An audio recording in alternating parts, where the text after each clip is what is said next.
देवयश जैन से निवेदन करता हूँ मंगलाचरण करें।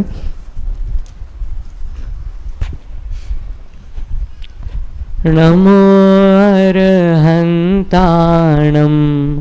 नमो सिद्धाणं नमो आयर्याणं नमो वज्रायाणं नमो लोये सवसाहुणं। ज्ञान दर्शन लक्षण में पाया, जिसने जानन हार जनाया। आत्मा ऐसा ही है, आत्मा ऐसा ही है। अरिहंत में ही सर्व सिद्ध में ही, आचार्य उपाध्याय सर्व साधु में भी, अरहंत में भी प्रभु सिद्ध में भी, आचार्य उपाध्याय सर्व साधु में भी।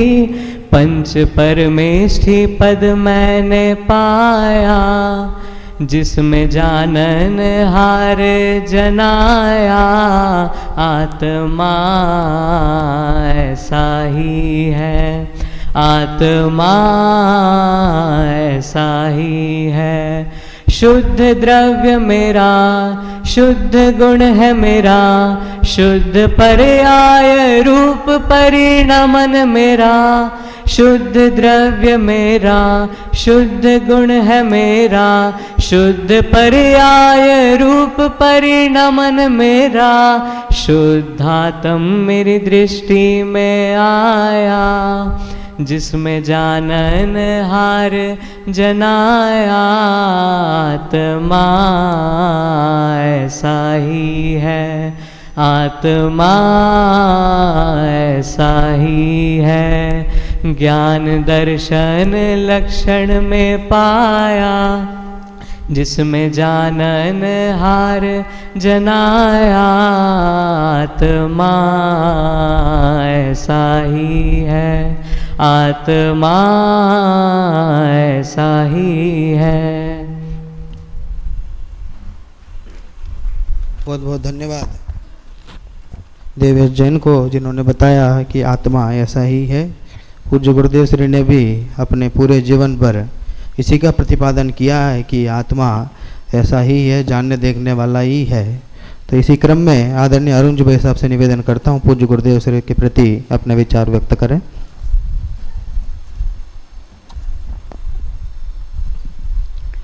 ओंकारं बिन्दुसंयुक्तं नित्यं ध्यायन्ति योगिनः। कामदं मोक्षदं चैव ओंकाराय नमो नमः। आदरणीय परमात्मा जी, कैलाश जी, दीपक जी, शांति जी और उपस्थित सभी धर्मानुरागी आत्मानुभूति के लिए प्रयासरत सभी मुमुक्षुओं को सादर जय जिनेंद्र। पूज्य गुरुदेव श्री के उपकारों का स्मरण करने के लिए और उनके जीवन को जानने के लिए हम यहाँ इकट्ठे हुए हैं। सबसे बड़ी बात यह है कि जिसके ऊपर जैसा उपकार हुआ है वो उतना उस उपकार का स्मरण करता है। पूज्य गुरुदेव श्री का जन्म श्रीमाल स्थानकवासी संप्रदाय में हुआ। न केवल जन्म हुआ था बल्कि दीक्षा भी उसी संप्रदाय में ली थी। और दीक्षा के बाद जो मान सम्मान वहाँ उसी संप्रदाय में उनको मिला हुआ था, जन्म भी दीक्षा भी, और न केवल जन्म और दीक्षा बल्कि मान सम्मान, और मान सम्मान इतना कि वे सौराष्ट्र का गौरव कहलाने लगे थे। इतनी चीजें वहाँ घटित हुई थी। उसके बाद वहाँ से सत्य के लिए उन सब का त्याग करना इतना आसान काम नहीं था, क्योंकि जहाँ दीक्षा भी हुई, मान सम्मान भी मिला और सौराष्ट्र का गौरव कहलाने लायक इतना विशेष मान था, लेकिन मुख्यतः इन चीज़ों की नहीं, सत्य की थी। इसलिए पूज्य गुरुदेव श्री वहाँ से वो छोड़ करके आ गए। पूज्य गुरुदेव श्री से हमें क्या मिला? जिस भवन में बैठे हुए वो भवन मिला, आदरणीय छोटे दादा बड़े दादा उनको देख लो, वो भी पूज्य गुरुदेव श्री से ही मिले।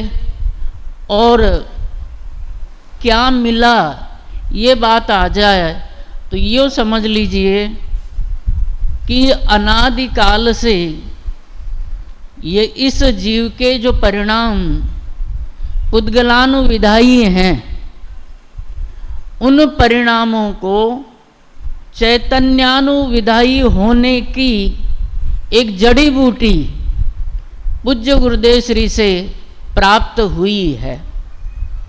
एक सिद्धांत है करणानुयोग का कि प्रत्येक जीव के प्रति समय असंख्यात लोक प्रमाण परिणाम होते हैं,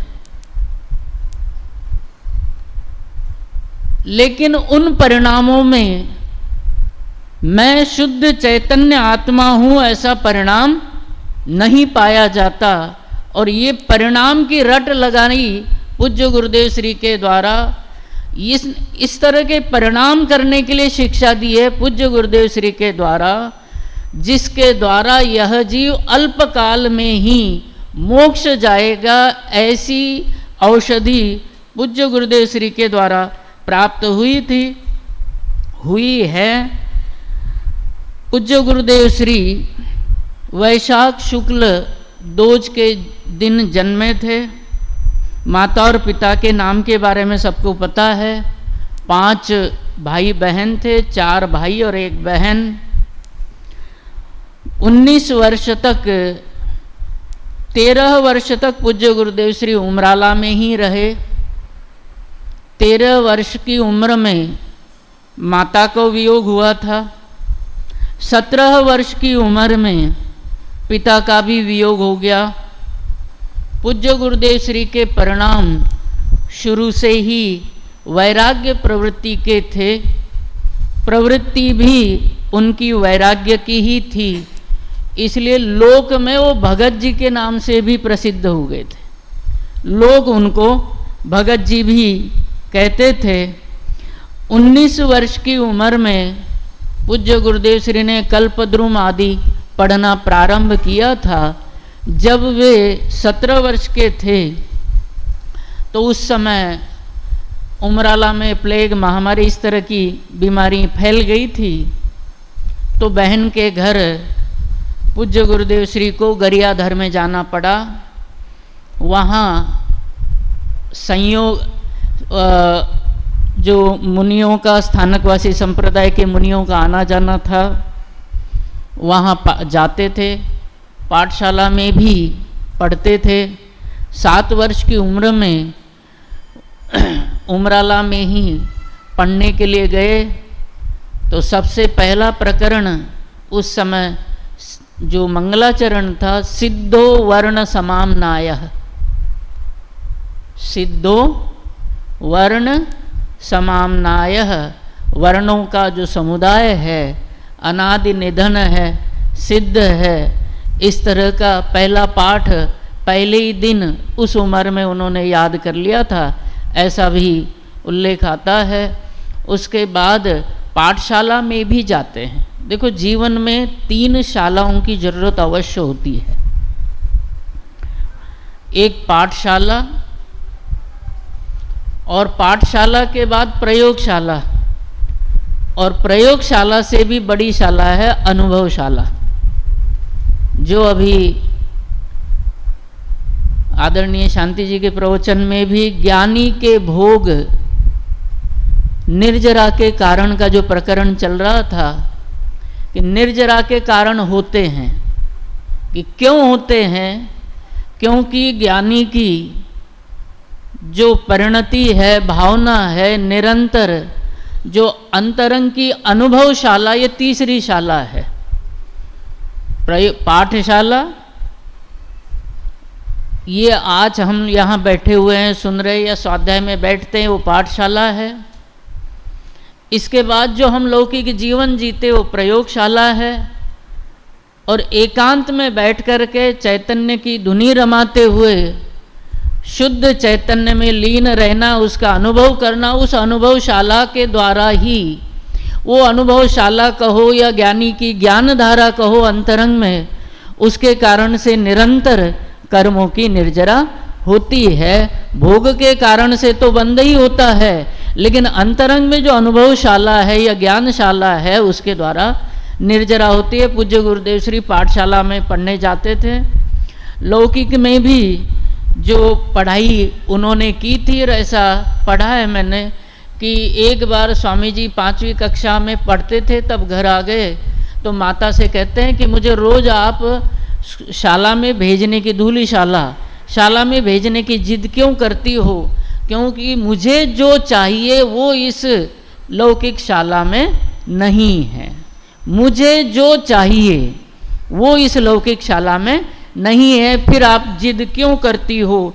ऐसा भी प्रसंग पढ़ने में आया है। और जब वो स्वामी जी गरियाधर में थे, वहाँ पर उन्होंने संस्कृत का अध्ययन भी 22 वर्ष की उम्र में प्रारंभ किया था। 1.5 वर्ष तक उन्होंने अध्ययन किया। और एक प्रकरण ऐसा आया कि वहाँ 18 शब्द लिखा हुआ था। शब्द है 18। तो उन्होंने गुरुजी से पूछ लिया कि इस 18 शब्द का अर्थ क्या है? 8 गुणा 10 80 अर्थ है, या 8 + 10 18 है?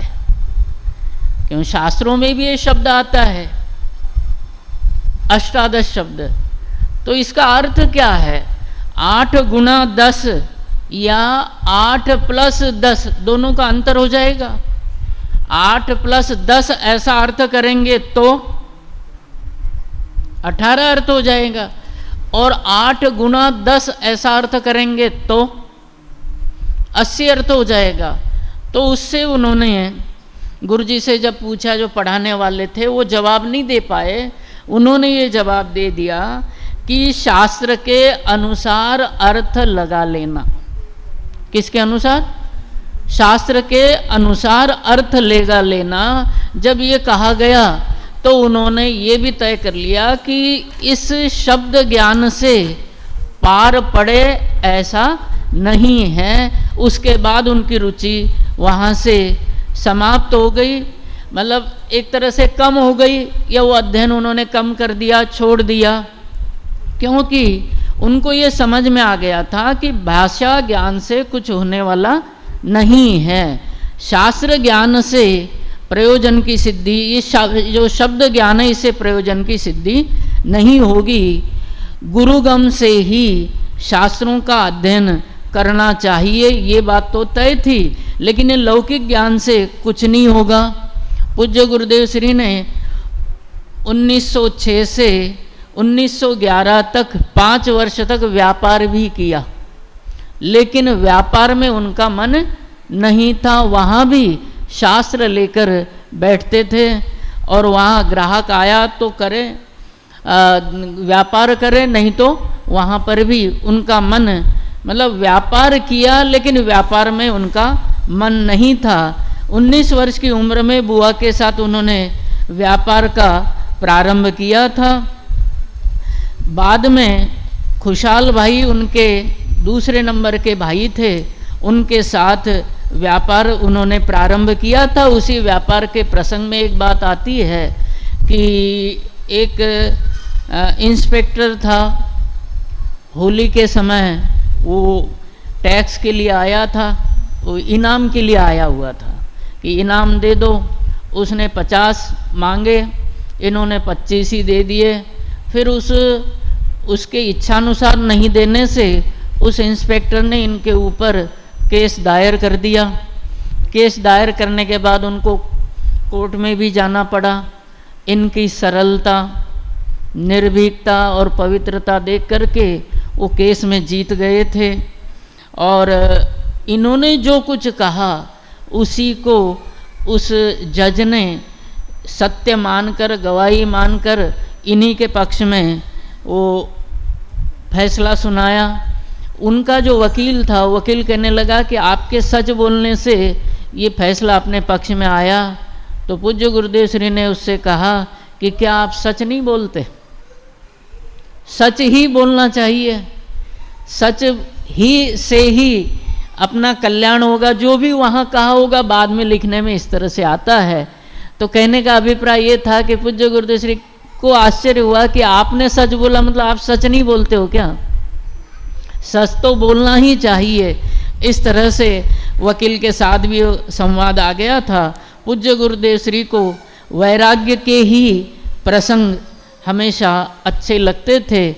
जब वो खुशहाल भाई के साथ व्यापार कर रहे थे, भाभी कहीं गई हुई थी, तो दोपहर के समय उनको भूख लगी, तो रोटी थी, वहीं पर उनको अचार का डिब्बा भी रखा था और उनको ये इच्छा हुई कि अचार के साथ रोटी खाएंगे।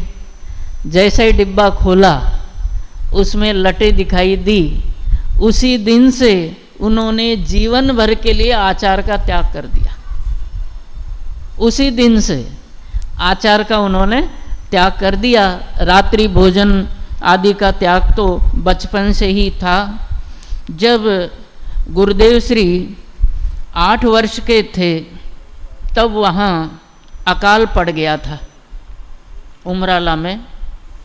अकाल के दृश्यों को देख करके उनका मन वैराग्य से, पशुओं को तड़पते हुए देख रहे थे, बिना पानी के वैसे तड़पते हुए देख रहे थे, तो वैराग्य का मन था। तो वैराग्य के दृश्यों से और अधिक वो द्रवित हो गए और उनके परिणाम वैराग्य के और हो गए थे। तो धीरे धीरे वैराग्य की प्रवृत्तियां बढ़ती गई। शादी का प्रसंग जब रिश्ता मतलब शुरू ही हुआ था, तब उन्होंने खुशहाल भाई से कह दिया कि भाई मेरा विवाह का मन नहीं है, मेरा तो दीक्षा का मन है। तो खुशहाल भाई ने ये कहा कि भले ही और कुछ कर लो लेकिन घर में ही रहो, दीक्षा वगैरह मत लो, कुछ भी करो लेकिन घर में ही रहो, दीक्षा वगैरह मत लो। तो उन्होंने भाई से तो कह दिया था कि भाई मेरा मन तो दीक्षा का ही है, विवाह करने का तो मन बिल्कुल ही नहीं है। तो खुशहाल भाई ने जब ये कहा तो उस समय उन्होंने इतना सा ही कहा कि देख लेंगे लेकिन विवाह नहीं करेंगे। पूज्य गुरुदेव श्री ने 23 वर्ष 7 माह की उम्र में अपने लौकिक तिथि के हिसाब से 7/12/1913 को श्वेतांबर संप्रदाय में दीक्षा ली थी। और एक प्रसंग आपको उस समय का भी याद होगा कि अक्सर उसकी चर्चा भी होती है कि जब वो हाथी पर जो जुलूस निकलने वाला था, उनका दीक्षा का जुलूस, उस समय वो हाथी पर चढ़ रहे थे तो उनकी धोती जो कपड़ा था वो अटक गया था और उसमें खरोच आ गई, फट गया। तो उस समय उनको कुछ आभास हो गया। उसके 2 तरह से विवरण मिलता है कि एक तो ये कि वस्त्र रहित दीक्षा ही सच्ची दीक्षा होगी। ये एक विवरण ये आता है। और दूसरा ये आता है कि जो मैं ये कार्य कर रहा हूँ इसमें कुछ खटका है, कुछ कमी है, इसलिए ये कोई ना कोई गड़बड़ी जरूर है, ऐसा आभास उनको हो गया था। पूज्य गुरुदेव श्री ने वहाँ दीक्षा लेने के बाद 45 श्वेतांबर आगमों का उन्होंने अध्ययन किया था। देखो अध्ययन की प्रवृत्ति कितनी थी कि 45 श्वेतांबर आगमों का उन्होंने अध्ययन किया था। 1,00,000 श्लोक प्रमाण भगवती सूत्र, उसका 17 बार उन्होंने अध्ययन किया था। सज्जाए माला बड़ी बड़ी, उनका भी उन्होंने अनेकों बार अध्ययन किया।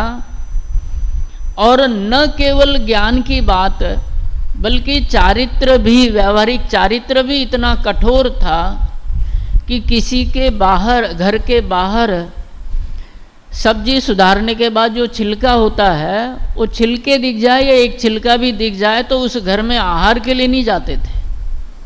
और उनके ज्ञान के साथ चारित्र की दृढ़ता इतनी थी कि वे संत संप्रदाय में प्रसिद्ध हुए। और न केवल प्रसिद्ध हुए बल्कि बहुत अधिक प्रसिद्ध हुए और वे काठियावाड़ का गौरव कहे जाने लगे। और नम्रता भी इतनी कि जिनसे उन्होंने दीक्षा ली थी, हीराचंद जी, उन्होंने कहा कि स्वास्थ्य ठीक नहीं है, आप प्रवचन करो, तो बार बार कहने पर भी उनकी हिम्मत नहीं हुई थी कि गुरु के सामने मैं स्वाध्याय प्रवचन नहीं करूँगा। नम्रता भी इतनी, चारित्र की दृढ़ता भी इतनी, और तत्व चर्चा में हमेशा लीन रहते थे। हमेशा तत्व चर्चा गुरु भाइयों के साथ करते थे। गुरु भाई ने कहा था, चर्चा में प्रसंग आता है कि सर्वज्ञ ने जब देखा तभी हमारा मोक्ष होगा। सर्वज्ञ ने जो हमारे जितने भव देखे होंगे उतने भव तो हमें लेने ही पड़ेंगे। यदि सर्वज्ञ ने अनेक भवों के बाद मोक्ष देखा तो हमारे करने धरने से कुछ नहीं होगा। तो पूज्य गुरुदेव श्री का बल हमेशा पुरुषार्थ पर ही रहता था। देखो वैसे भी बात यही है कि आज हमको मूल तत्व सुनने को मिल रहा है तो पुण्य के उदय से। पुण्य के उदय को यदि पुरुषार्थ का साथ मिलता है तो मोक्ष मार्ग रूपी अच्छा फल हमें अवश्य प्राप्त होगा। पुण्य तो इतना है हमारे पास कि मूल तत्व को हम सुन पा रहे हैं, समझ पा रहे हैं, लेकिन उस मूल तत्व को, अपने शुद्ध चैतन्य तत्व को अपनी पर्याय में प्राप्त क्यों नहीं कर पा रहे हैं? क्योंकि हमारा पुरुषार्थ बाहर अटका हुआ है। हमारे पुरुषार्थ को सही दिशा प्राप्त नहीं हो रही है, हमारे पुण्य को सही दिशा प्राप्त नहीं हो पा रही है, और ऐसे ही हमारा भव चला जाएगा। पूज्य गुरुदेव श्री से प्रेरणा लेकर के सत्य के लिए संप्रदाय छोड़ा, सत्य के लिए प्रसिद्धि छोड़ी, सत्य के लिए प्रसिद्धि, गौरव, मान, सम्मान सब कुछ छोड़ दिया, लेकिन किसके लिए? एकमात्र सत्य के लिए उन्होंने ये सब छोड़ दिया। सत्य नहीं है तो कुछ नहीं है, और सत्य हो और बाकी कुछ भी नहीं हो तो उससे कुछ फर्क नहीं पड़ता। क्रमबद्ध के प्रसंग में भी, समय तो नहीं हो रहा ना, आकुलता तो नहीं है कोई? मंदिर में तो लिखा है अष्टमी का दिन है, आराधना का दिन है, जल्दी पूरा कर लेंगे। स्वामी जी का बल हमेशा पुरुषार्थ पर रहता था और पुरुषार्थ की व्याख्या भी वो इस रूप में करते थे कि भव्य जीव के पुरुषार्थी के सर्वज्ञ ने भव देखे ही नहीं। किसके? पुरुषार्थी के भव सर्वज्ञ ने देखे ही नहीं हैं। और ऐसा भी कहने में प्रसंग वो आता है कि जब स्वामी जी को समय सार मिला और समय सार मिलने के बाद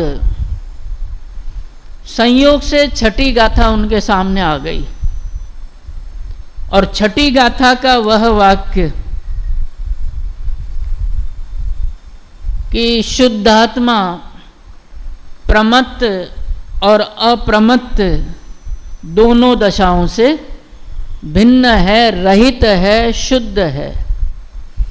और उसको पढ़ते ही पूज्य गुरुदेव श्री ने ये कहा, समय सार हाथ आते ही आतो अशरीरी थवानो शास्त्र छे। ये बात तो बाद में जब उन्होंने छठी गाथा का वो वाक्य पढ़ा और उनको अंतरंग से ये लगा कि जिसके लिए मैं बाहर निकला हूँ दीक्षा लिए वो ये चीज है। और एकांत में उन्होंने उसका स्वाध्याय किया और ऐसा सुना है, पढ़ा भी नहीं, केवल सुना ही है। हमें तो थोड़ी देर बैठने में भी आकुलता हो रही है। 3 महीने तक छाछ और रोटी खाई। जिसके घर से वो आहार आता था वो कम था, तो कभी 3 थे वो साथ में स्वाध्याय करने वाले, खड्डे में बैठ कर के स्वाध्याय करते थे। बहुत बड़ा गहरा गड्ढा था, वहाँ बैठ कर के, क्योंकि लोगों का विरोध नहीं हो, संग में पढ़े जहाँ दीक्षा ली तो और भाई देख करके द्वेष न करे, व्यवधान न करे, इसलिए वहाँ पढ़ा नहीं, एकांत में पढ़ने लगे। और एकांत में भी वहाँ छाछ और रोटी आती थी, जहाँ से आती थी वहाँ से कम थी वो रोटियाँ पानी। तो कितनी तैयारी के साथ, बात समझ में आ गई। मैं ये देखता हूँ कि यह जीव सत्य के लिए समय निकालने के लिए तैयार नहीं, पुरुषार्थ की बात तो बहुत दूर की। प्राय ये देखने में आता है, विषय भोगों के लिए तो 24 घंटे तैयार है, विषय भोगों में झपट्टे मारने के लिए भी तैयार है, लेकिन जिस कार्य से सुख, शांति और अध्ययन आनंद मिलता है उसके लिए तैयार नहीं है। खैर, अपने अपने सबके परिणाम हैं। दामनगर में पूज्य गुरुदेव श्री को सन 1922 में समय सार मिला। जंगल में उन्होंने अध्ययन किया, लगातार वहाँ अध्ययन किया। अध्ययन करने के बाद ये निर्णय कर लिया कि आत्महित के लिए समय सार पर्याप्त है और आत्महित के लिए अधिक ज्ञान की नहीं, सच्चे ज्ञान की आवश्यकता है। और वो सच्चा ज्ञान मुझे समय सार में मिल गया, ऐसा उनका निर्णय हो गया था। 1922 में प्रवचन सार में भी मिला था उनको। उसके बाद राजकोट में 1926 में मोक्ष मार्ग प्रकाशक मिला। उसका 7वां अध्याय उन्होंने और गुरु भाइयों के द्वारा हाथ से लिखवाया। 1928 में द्रव्य संग्रह भी मिला। 1928 में ही रहस्यपूर्ण चिट्ठी भी उनको मिली और 1931 में सब तरीके से निर्णय करके ये तय कर लिया कि ये अब परिवर्तन कर लेना चाहिए। ये जो बाहर का स्वांग है उसका त्याग कर देना चाहिए। 32 में 33 में यही विचार रहे, परंतु जिस जगह उनको प्रसिद्धि मिली उस क्षेत्र में जहाँ जहाँ भी उनका चौमासा हुआ वहाँ वहाँ उन्होंने ये विचार किया कि यहाँ अनेकों का बहुत विरोध होगा, लोगों के परिणाम वैसे हो जाएंगे। अंत में 1935 में उमराला में ये विचार किया कि अब तो कर ही देना चाहिए, लेकिन ये कहकर, ये सोच करके कि जहाँ दीक्षा ली वहाँ मत परिवर्तन करना उचित नहीं होगा, ये सोच करके वहाँ उन्होंने मत परिवर्तन नहीं किया। हरि भाई भायाणी से उन्होंने उमराला में ही अपने विचार बता दिए थे। हरि भाई भायाणी ने कहा कि साहब, सत्य के लिए कोई भी बलिदान बड़ा नहीं होता, और मेरी बात करो तो सत्य के लिए मुझे प्राण भी देने पड़े तो मैं दे दूंगा, और यदि यही सत्य है जो आप कह रहे हैं, मेरा विश्वास है, तो मैं आपका साथ मृत्यु के कीमत पर भी नहीं छोड़ूंगा। ये जब हरि भाई भायाणी ने कहा, 1935 में ही एकांत में गए और वहाँ पर हीराचंद भाई दामाणी भी थे। जहाँ वो गए, हीराचंद भाई दामाणी का जंगल में वो मकान जिसका नाम सब जानते हैं, स्टार ऑफ इंडिया, वहाँ पर पूज्य गुरुदेव श्री ने चैत्र शुक्ला त्रयोदशी के दिन परिवर्तन के लिए निश्चित किया था, और उन्होंने अपनी परिवर्तन की बात हरि भाई को बताई थी। हरि भाई उस स्टार ऑफ इंडिया में दिन को 12 बजे आए, चौकी रखी और उस चौकी पर पार्श्वनाथ का चित्र रखा, और 1 बजे के लगभग वहाँ हरि भाई ने चैत्य वंदना स्तुति पढ़ी। उसके बाद स्वामी जी ने अपना वो मुख वस्त्र, मुख पट्टिका हटाई और हरिलाल भाई से उन्होंने कही कि अब से मैं स्थानकवासी साधु नहीं बल्कि जैन श्रावक हूँ। श्वेतांबर संप्रदाय में 21 वर्ष 4 माह तक रहे थे। उसके बाद जब उनकी आयु 45 वर्ष की थी, उस उम्र में उन्होंने मत परिवर्तन किया था। शरीर भी सुंदर था, वाणी में ओज था और सत्य का आत्मबल था।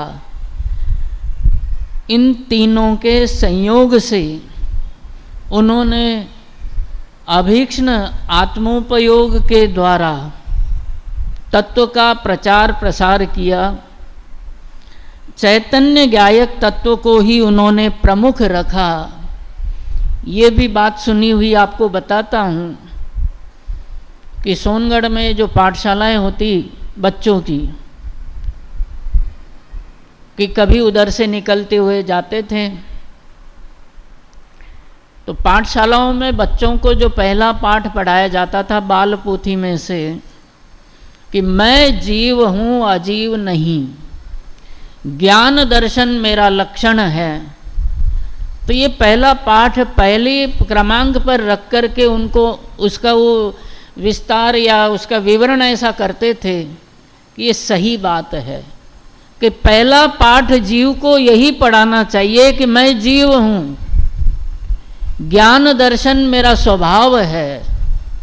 यही पहला पाठ पढ़ाया जाना चाहिए, क्योंकि दूसरे दिन हो सकता है वो आए नहीं आए, दूसरे दिन आए अथवा न आए, कम से कम इतना पाठ जीव जरूर पढ़ ले कि मैं जीव हूँ अजीव नहीं हूँ। ये पहला पाठ जीव को पढ़ना चाहिए। और ये पहला पाठ रख कर के मतलब बाल पोथी में वो पहला पाठ बहुत अच्छा है। पूज्य गुरुदेव श्री के पास पुण्य भी था, पवित्रता भी थी और पुण्य और पवित्रता के साथ चैतन्य गायक भगवान आत्मा का आश्रय भी मिला। इनके बारे में जितना भी कहा जाए उतना कम है। कई लोग उनके द्वारा मत परिवर्तन की सूचना सुनकर के बहुत उग्र हो गए थे। यहाँ तक की बातें आई थी कि इन्होंने हमारे संप्रदाय का अपमान किया, जो संप्रदाय को झूठा बताया है। इस तरह से दीक्षा लेकर के इनको गोली से उड़ा देना चाहिए। बात पूज्य गुरुदेव श्री तक पहुंच गई। तो पूज्य गुरुदेव श्री ने कहा, गोली मुझे छूती ही नहीं, जिसको गोली छुए वो मैं हूं नहीं, जिसको गोली छूती है वो मैं हूं नहीं, गोली मुझे छूती नहीं है। कुछ विरोधी ऐसे थे और कुछ लोग मध्यम मार्गी थे। मध्यम मार्गी ऐसे कि उन्होंने सोच समझ करके ही कोई कार्य किया है, इस तरह का कार्य किया है, किया होगा। पहले अनुमान था कि चलो देखते हैं कि उन्होंने क्या किया और क्या पाया और क्यों किया। तो पूज्य गुरुदेव श्री के पास लोग आते थे और जो भी स्वामी जी के पास जाता था उनके पुण्य पवित्रता को देख करके उन्हीं का होकर रह जाता था। धीरे धीरे संख्या बहुत ज़्यादा बढ़ गई थी, क्योंकि पूज्य गुरुदेव श्री एक आत्मा की ही बात करते थे। कभी भी उन्होंने ये शुरुआत में ये नहीं कहा कि वो झूठा है और ये, केवल एक सकारात्मक बात करते थे कि यही सत्य है। क्योंकि देखो, आप भी देखते होंगे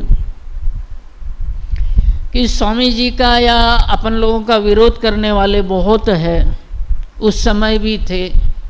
और उदयपुर के पंचकल्याणक में भी ऐसा प्रसंग बना बताया जाता है कि लोग काले झंडे लेकर के खड़े हो गए थे विरोध करने के लिए। और जब स्वामी जी के प्रवचन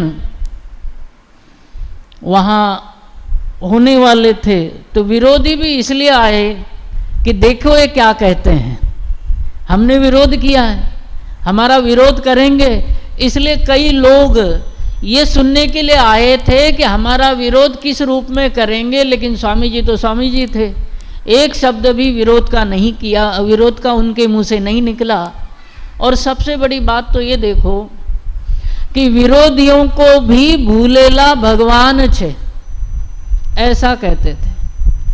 विरोधियों का विरोध करना तो बहुत दूर की बात, लेकिन विरोधियों को भी क्या कहते थे, हैं? विरोधियों को उनका विरोध करना, तो विरोधी मतलब क्या है? कि जो तत्व का विरोध करने वाला है, पूज्य गुरुदेव श्री कहते हैं कि भूल तो पर्याय में है, एक समय की है, पर्याय पलटते ही वो भूल भी नष्ट हो जाएगी। और क्षमावाणी के दिन भी जो व्यक्ति ये कहकर के क्षमा याचना करता था कि यदि मैंने किसी को पर्याय दृष्टि से देखा हो तो क्षमा करना, समझ में आ गई बात। विरोधियों को भी विरोध करना तो बहुत दूर, उन्होंने भूलेला भगवान, और भूलेला भगवान के पीछे तर्क भी कि भूल तो पर्याय में है। एक समय की मारीची आदि को भी देख लो, अनेक उदाहरण है, अनेक प्रसंग है, बहुत लंबा समय हो जाएगा कि स्वामी जी ने जीवन भर एक ही बात कही थी कि मैं जीव हूं ये याद रखना, बाकी सब भूल जाना, कि मैं चैतन्य हूं, शुद्ध हूं, पर्याय और पदार्थों से भिन्न हूं। इतना ही याद रह जाए तो समाधि मरण हो जाएगा, और यदि इतना याद नहीं रहे तो जीवन में सफलता भी नहीं मिलेगी, बोधि लाभ भी नहीं होगा, और समाधि मरण भी नहीं होगा। और अंत में छोटे दादाजी के शब्दों के साथ पूरा करता हूँ कि पूज्य गुरुदेव श्री लीक से हटकर चले लेकिन भटके नहीं थे। लीक से हटकर तो चले लेकिन लीक से हटके नहीं थे। पूज्य गुरुदेव श्री ने हमें क्या दिया कि पूज्य गुरुदेव श्री ने हमें सब कुछ दे दिया।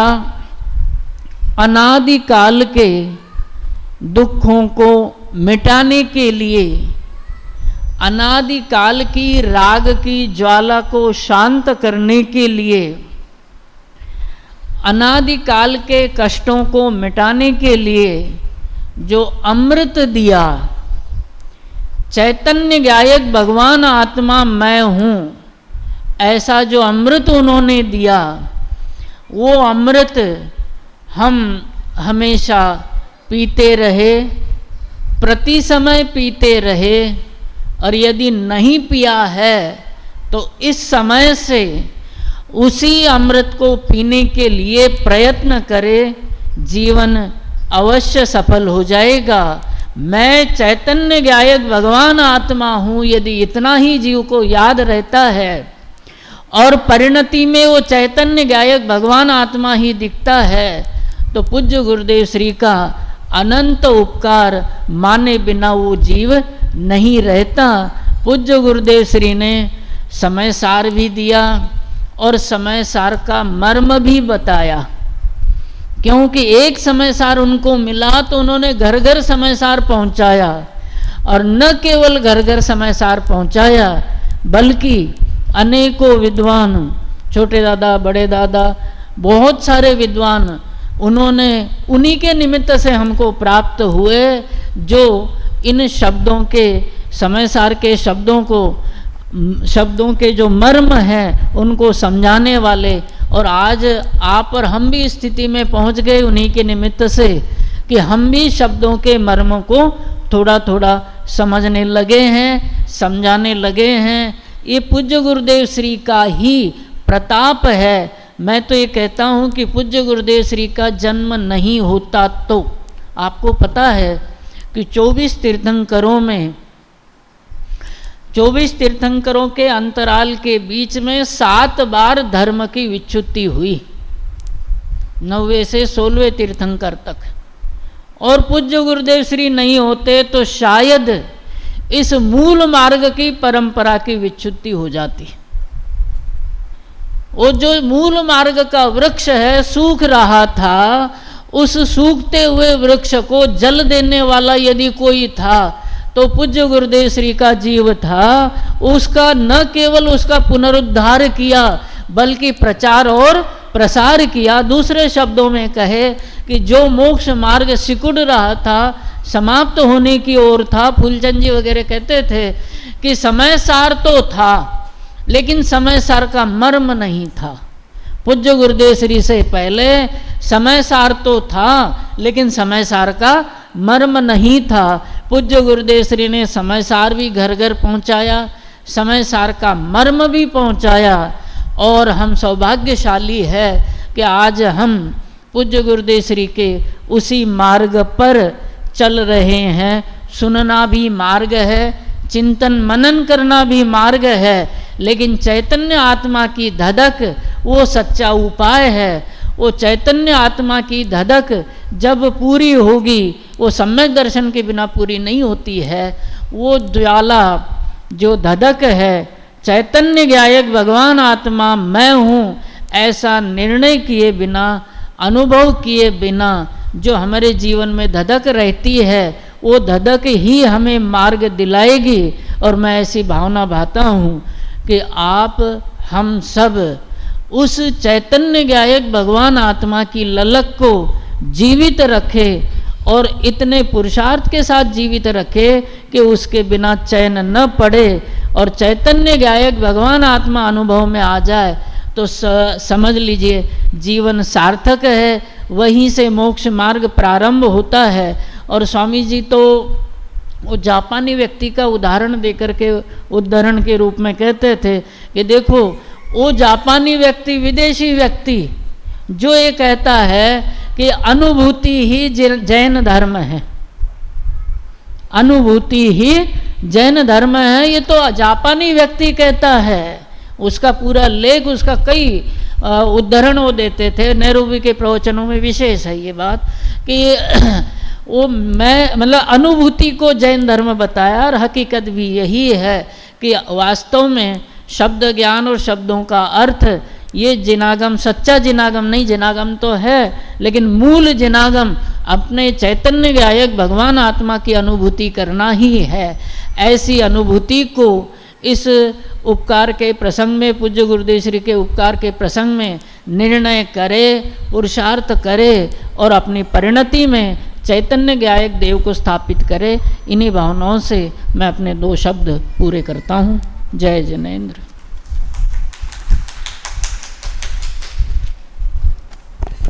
हेलो, बहुत बहुत धन्यवाद आदरणीय अरुण जी भाई साहब को, जिन्होंने बताया पूज्य गुरुदेव श्री का जीवन निर्दर्शन ये है कि मैं आत्मा हूँ, चैतन्य तत्व हूँ। इस प्रकार की जो अनुभूति हो वही वास्तविक गुरुदेव श्री ने हमारे ऊपर किया हुआ उपकार है। उपकार दिवस के रूप में हमें ऐसा ही स्मरण करना चाहिए। ऐसी बात उन्होंने कही। दिग दिगंत में व्याप रही है जिनकी दिव्य यशोगाथा, दिग दिगंत में व्याप रही है जिनकी दिव्य यशोगाथा, जिनकी पावन कर्म भूमि में झुके शीश और झुकता माथा। ऐसी कुछ भावना आदरणीय अरुण जी ने व्यक्त की। आदरणीय अरुण जी स्वयं करणान योग के विशेषज्ञ हैं और करणान योग के विवेचन करते हुए अनेकों समय अध्यात्म को मुख्य रख के उस विशिष्ट शैली से करणान योग को प्रस्तुत करते हैं। पूज्य गुरुदेव श्री को निरंतर सुनते हैं। उनके माध्यम से हमने पूज्य गुरुदेव श्री को यहाँ हमने समझा। और हमारे बीच में आदरणीय पीयूष जी वैसा पधार चुके हैं। मैं निवेदन करता हूँ कृपया मंच पर पधारें। आदरणीय सोनू जी भाई साहब भी हमारे बीच में पधार चुके हैं, सोनगढ़ में रहते हैं। आइए, आपसे निवेदन, आप भी मंच पर पधारें। आदरणीय टीसी जैन साहब भी हमारे बीच में पधार चुके हैं, कृपया उनसे भी निवेदन करता हूँ वे भी मंच पर पधारें। और इसी क्रम वक्तव्य के इसी क्रंथ में मैं आगे डॉक्टर दीपक जी भाई साहब से निवेदन करता हूँ पूज्य गुरुदेव श्री के प्रति अपने विचार व्यक्त करें। आदरणीय दीपक जी।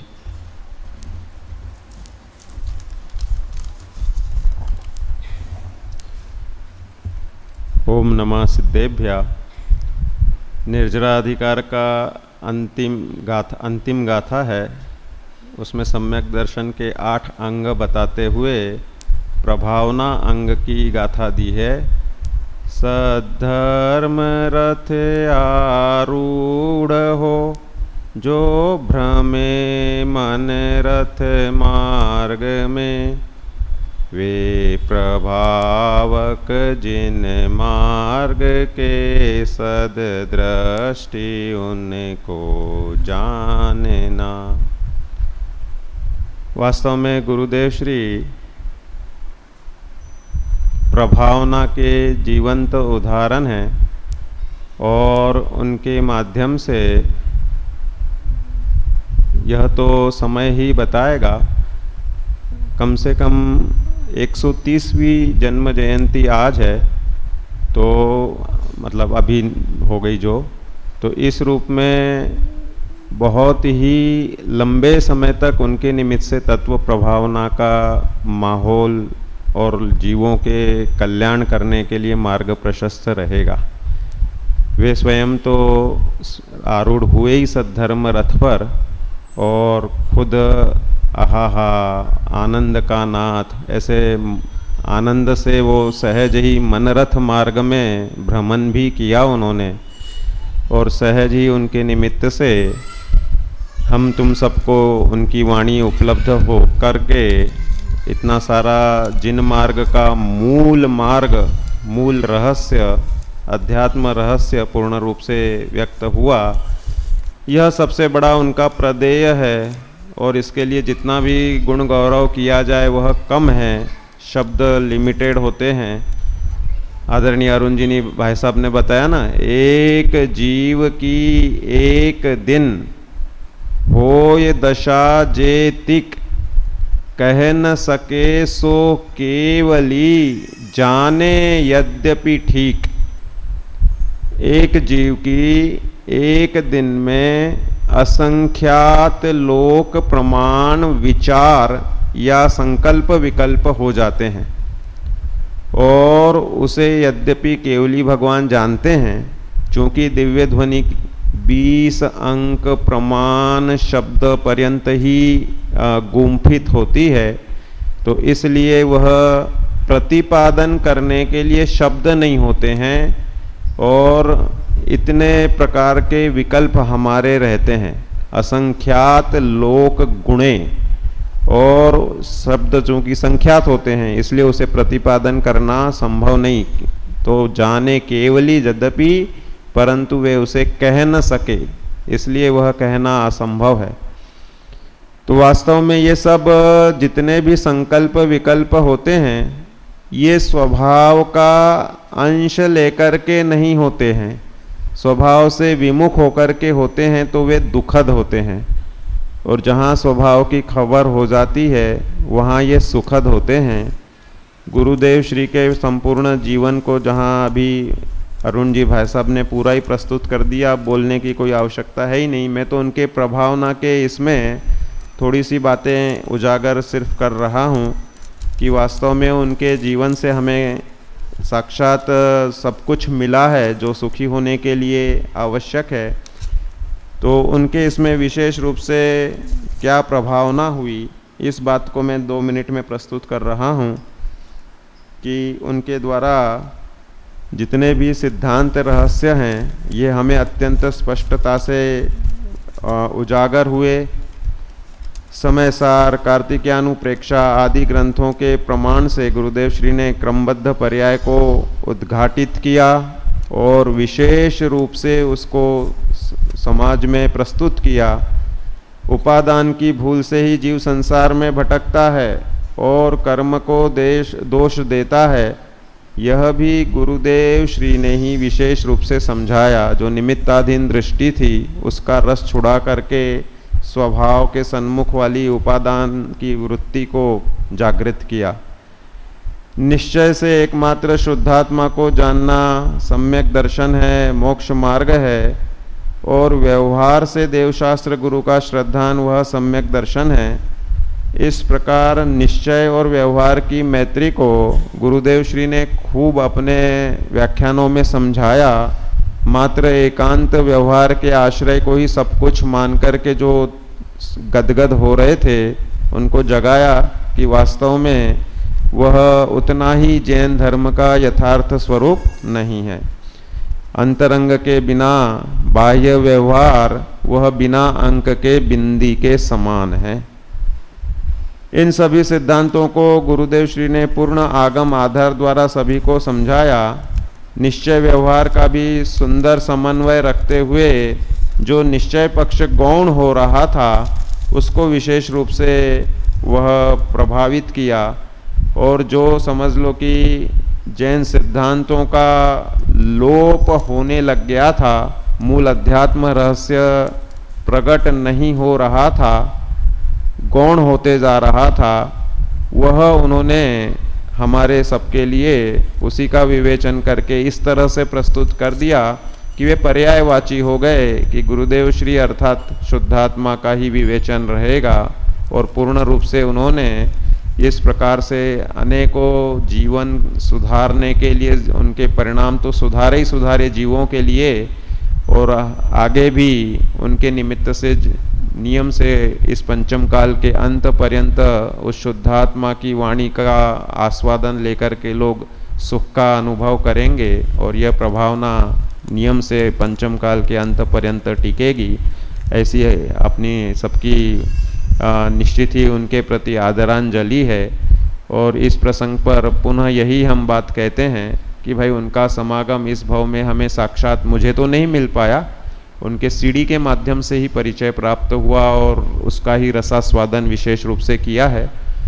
नियम से व्यक्ति रहे ना रहे, लेकिन तत्व ज्ञान और उनके उस भावना प्रधान जीवन से, नियम से हम उनके संपर्क में या वे मानो हमारे बीच में ही हैं, इस प्रकार का सहज माहौल बनता है।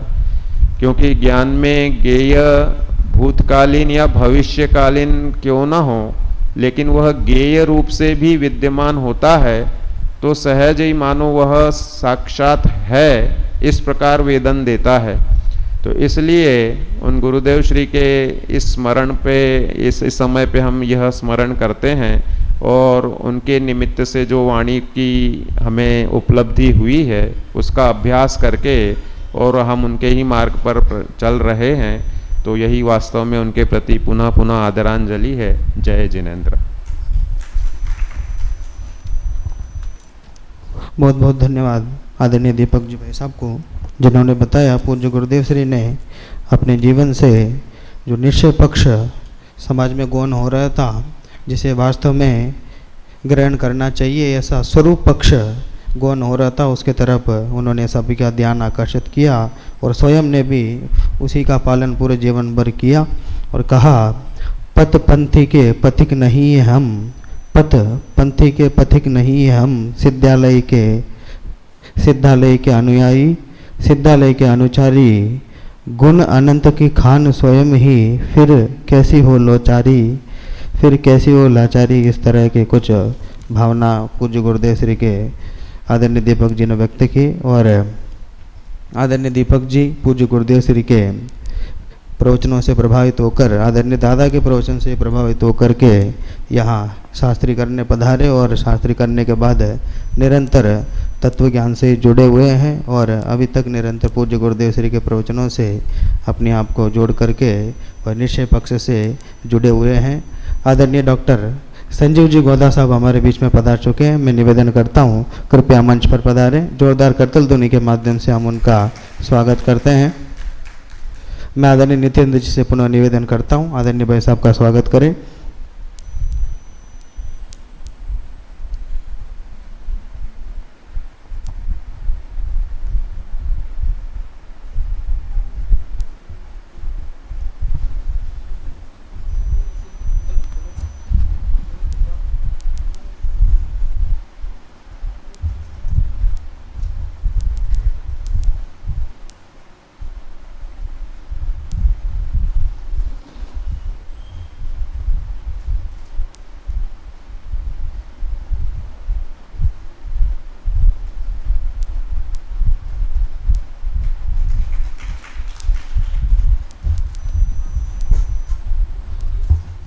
और वक्तव्य के इस क्रम को आगे बढ़ाऊं। हमारे बीच में एक ऐसा व्यक्तित्व विराजमान है जिन्होंने पूज्य गुरुदेव श्री का स्वयं दर्शन उन्होंने किया था और पूज्य गुरुदेव श्री का वात्सल्य भी जिन्हें मिला था। ऐसे आदरणीय परमात्मा प्रकाश जी से निवेदन करता हूं पूज्य गुरुदेव श्री के प्रति अपने विचार व्यक्त करें।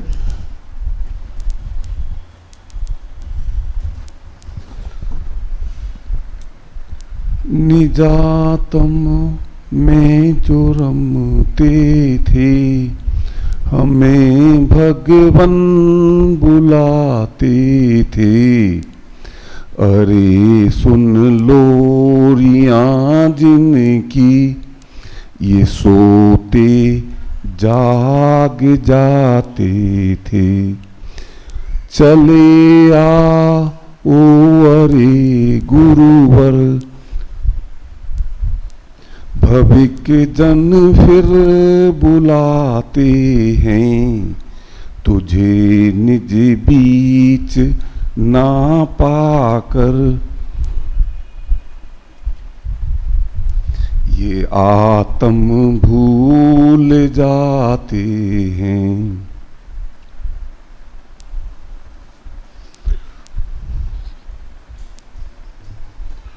पूज्य गुरुदेव श्री कानजी स्वामी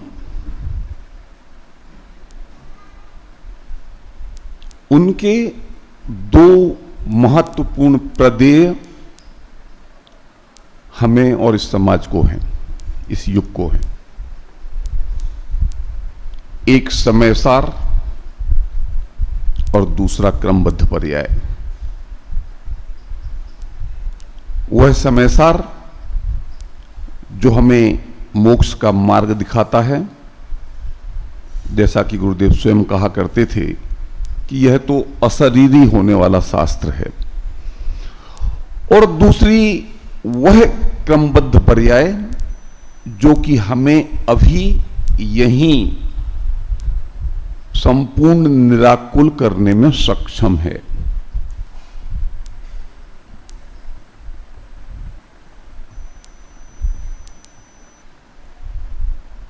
मैं कहा करता हूं कि महापुरुषों की वाणी हमें मार्ग दिखाती है और उनका जीवन हमें उस मार्ग पर चलने की कला सिखाता है।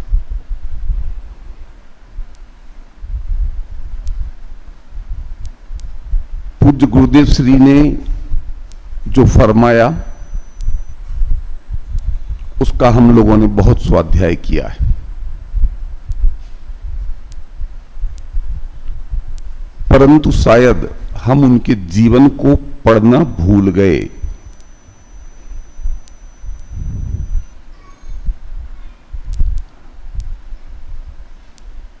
पूज्य गुरुदेव श्री के सामने उनका लक्ष्य स्पष्ट था।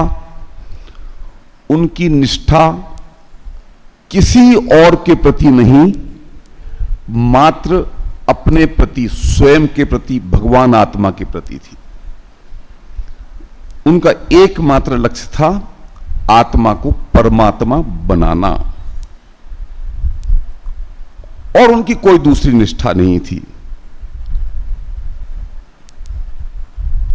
परमात्मा तो हमें भी बनना है, परंतु हमारी निष्ठाओं में इस निष्ठा का नंबर बहुत बाद में आता है। पहले हमें अपने कुल की परंपरा को निभाना है, वंश की परंपरा को निभाना है, हमारी जो मान्यताएं हैं चिर संचित, उनकी रक्षा करनी है, और बहुत सारी चीजें उसके बाद में कहीं हमें भगवान बनना है और मोक्ष जाना है, इस निष्ठा का नंबर आता है। और जो हमारी कुल की परंपराएं और मान्यताएं हैं उनका प्रतिफल तो सामने है। हम आज तक जो करते आए हैं, जो मानते आए हैं, उसका परिणाम सामने है कि हम संसार में भटक रहे हैं। और अगर हम अब भी उन्हीं के प्रति निष्ठावान बने रहेंगे तो फिर हम मोक्ष का उपक्रम, मोक्ष का साधन कैसे करेंगे? पूज्य गुरुदेव श्री ने मात्र अपने आत्मा के कल्याण को अपना लक्ष्य बनाया। उनकी निष्ठा मात्र भगवान आत्मा के प्रति थी, इसलिए उन्होंने कुल की परवाह छोड़ी, कुल को त्याग करके साधु हो गए। और साधु होने के बाद भी संप्रदाय और गद्दी की लोगों को बड़ी चिंता होती है, इस गद्दी का क्या होगा, इस संप्रदाय का क्या होगा। परंतु संप्रदाय के प्रति उनकी निष्ठा नहीं थी, उनकी निष्ठा थी भगवान आत्मा के प्रति। इसलिए उन्हें जहां सत्य दिखाई दिया उस ओर बढ़ते चले गए। वे किसी के प्रति निष्ठावान नहीं हुए, आत्मा के प्रति निष्ठावान हुए, परीक्षा प्रधानी बन करके रहे। पर परीक्षा प्रधानी भी वे स्वच्छंद परीक्षा प्रधानी नहीं थे। स्वयं निर्णय करके उन्होंने सही मार्ग चुना, परंतु उसका जिनागम से मेल किया, मिलाप किया। जहां जो उन्हें समझ में आ रहा है, अगर वह बात जिनवाणी में कहीं दिखाई नहीं दी, तो उन्होंने ऐसे कुछ प्रसंग हैं जहां उन्होंने इस बात का उल्लेख किया कि मने एम लागे छे पण जिनवाणी में एनो हजी पुरावो मळतो नथी। जो उन्हें लगता था, जो समझ में आता था, वो जिनवाणी में कहां है उसको खोजते रहे। अगर जिनवाणी में मिला तो उसका उन्होंने डंके की चोट प्रतिपादन किया, और अगर नहीं मिला तो उस बात पर उन्होंने जोर नहीं दिया। ये परीक्षा प्रधानी और जिनवाणी के प्रति निष्ठा का अद्भुत संगम है जो पूज्य गुरुदेव श्री के जीवन में पाया जाता है, और यही कल्याण का मार्ग है। मैं कहा करता हूं कि जिनेंद्र भगवान के दर्शन का एकमात्र उद्देश्य यह है कि उनका स्वरूप समझकर उनके स्वरूप को अपने में स्थापित किया जाए। पर हमारी दिशा उल्टी है।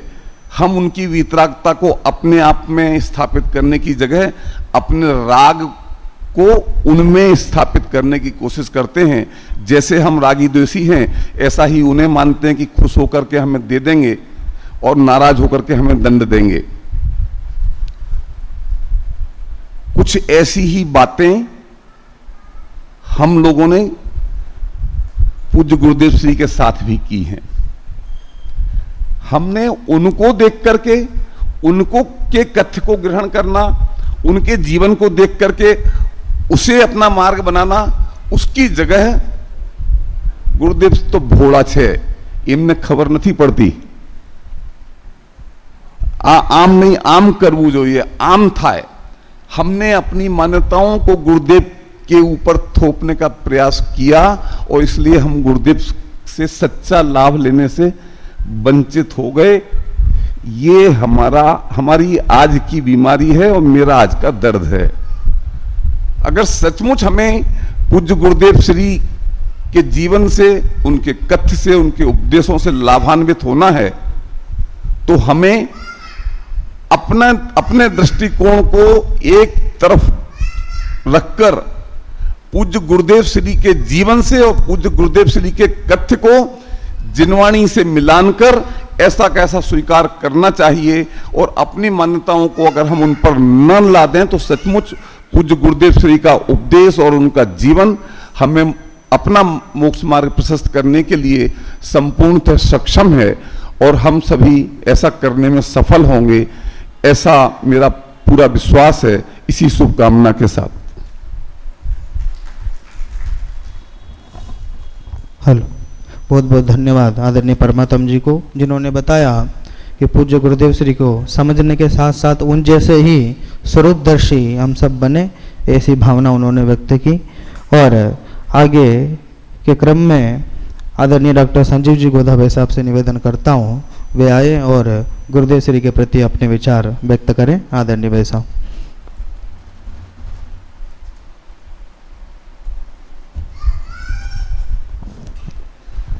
ओम नमः सिद्धेभ्य।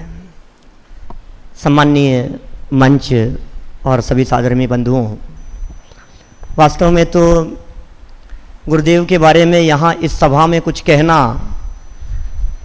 ऐसा है कि सब परिचित लोगों के संबंध में कुछ कहना, लेकिन फिर भी आज यदि गुरुदेव नहीं होते तो सच में ये भवन नहीं होता। आज यदि गुरुदेव नहीं होते तो इतने विद्वान नहीं होते, विद्वानों की ये परंपरा नहीं होती।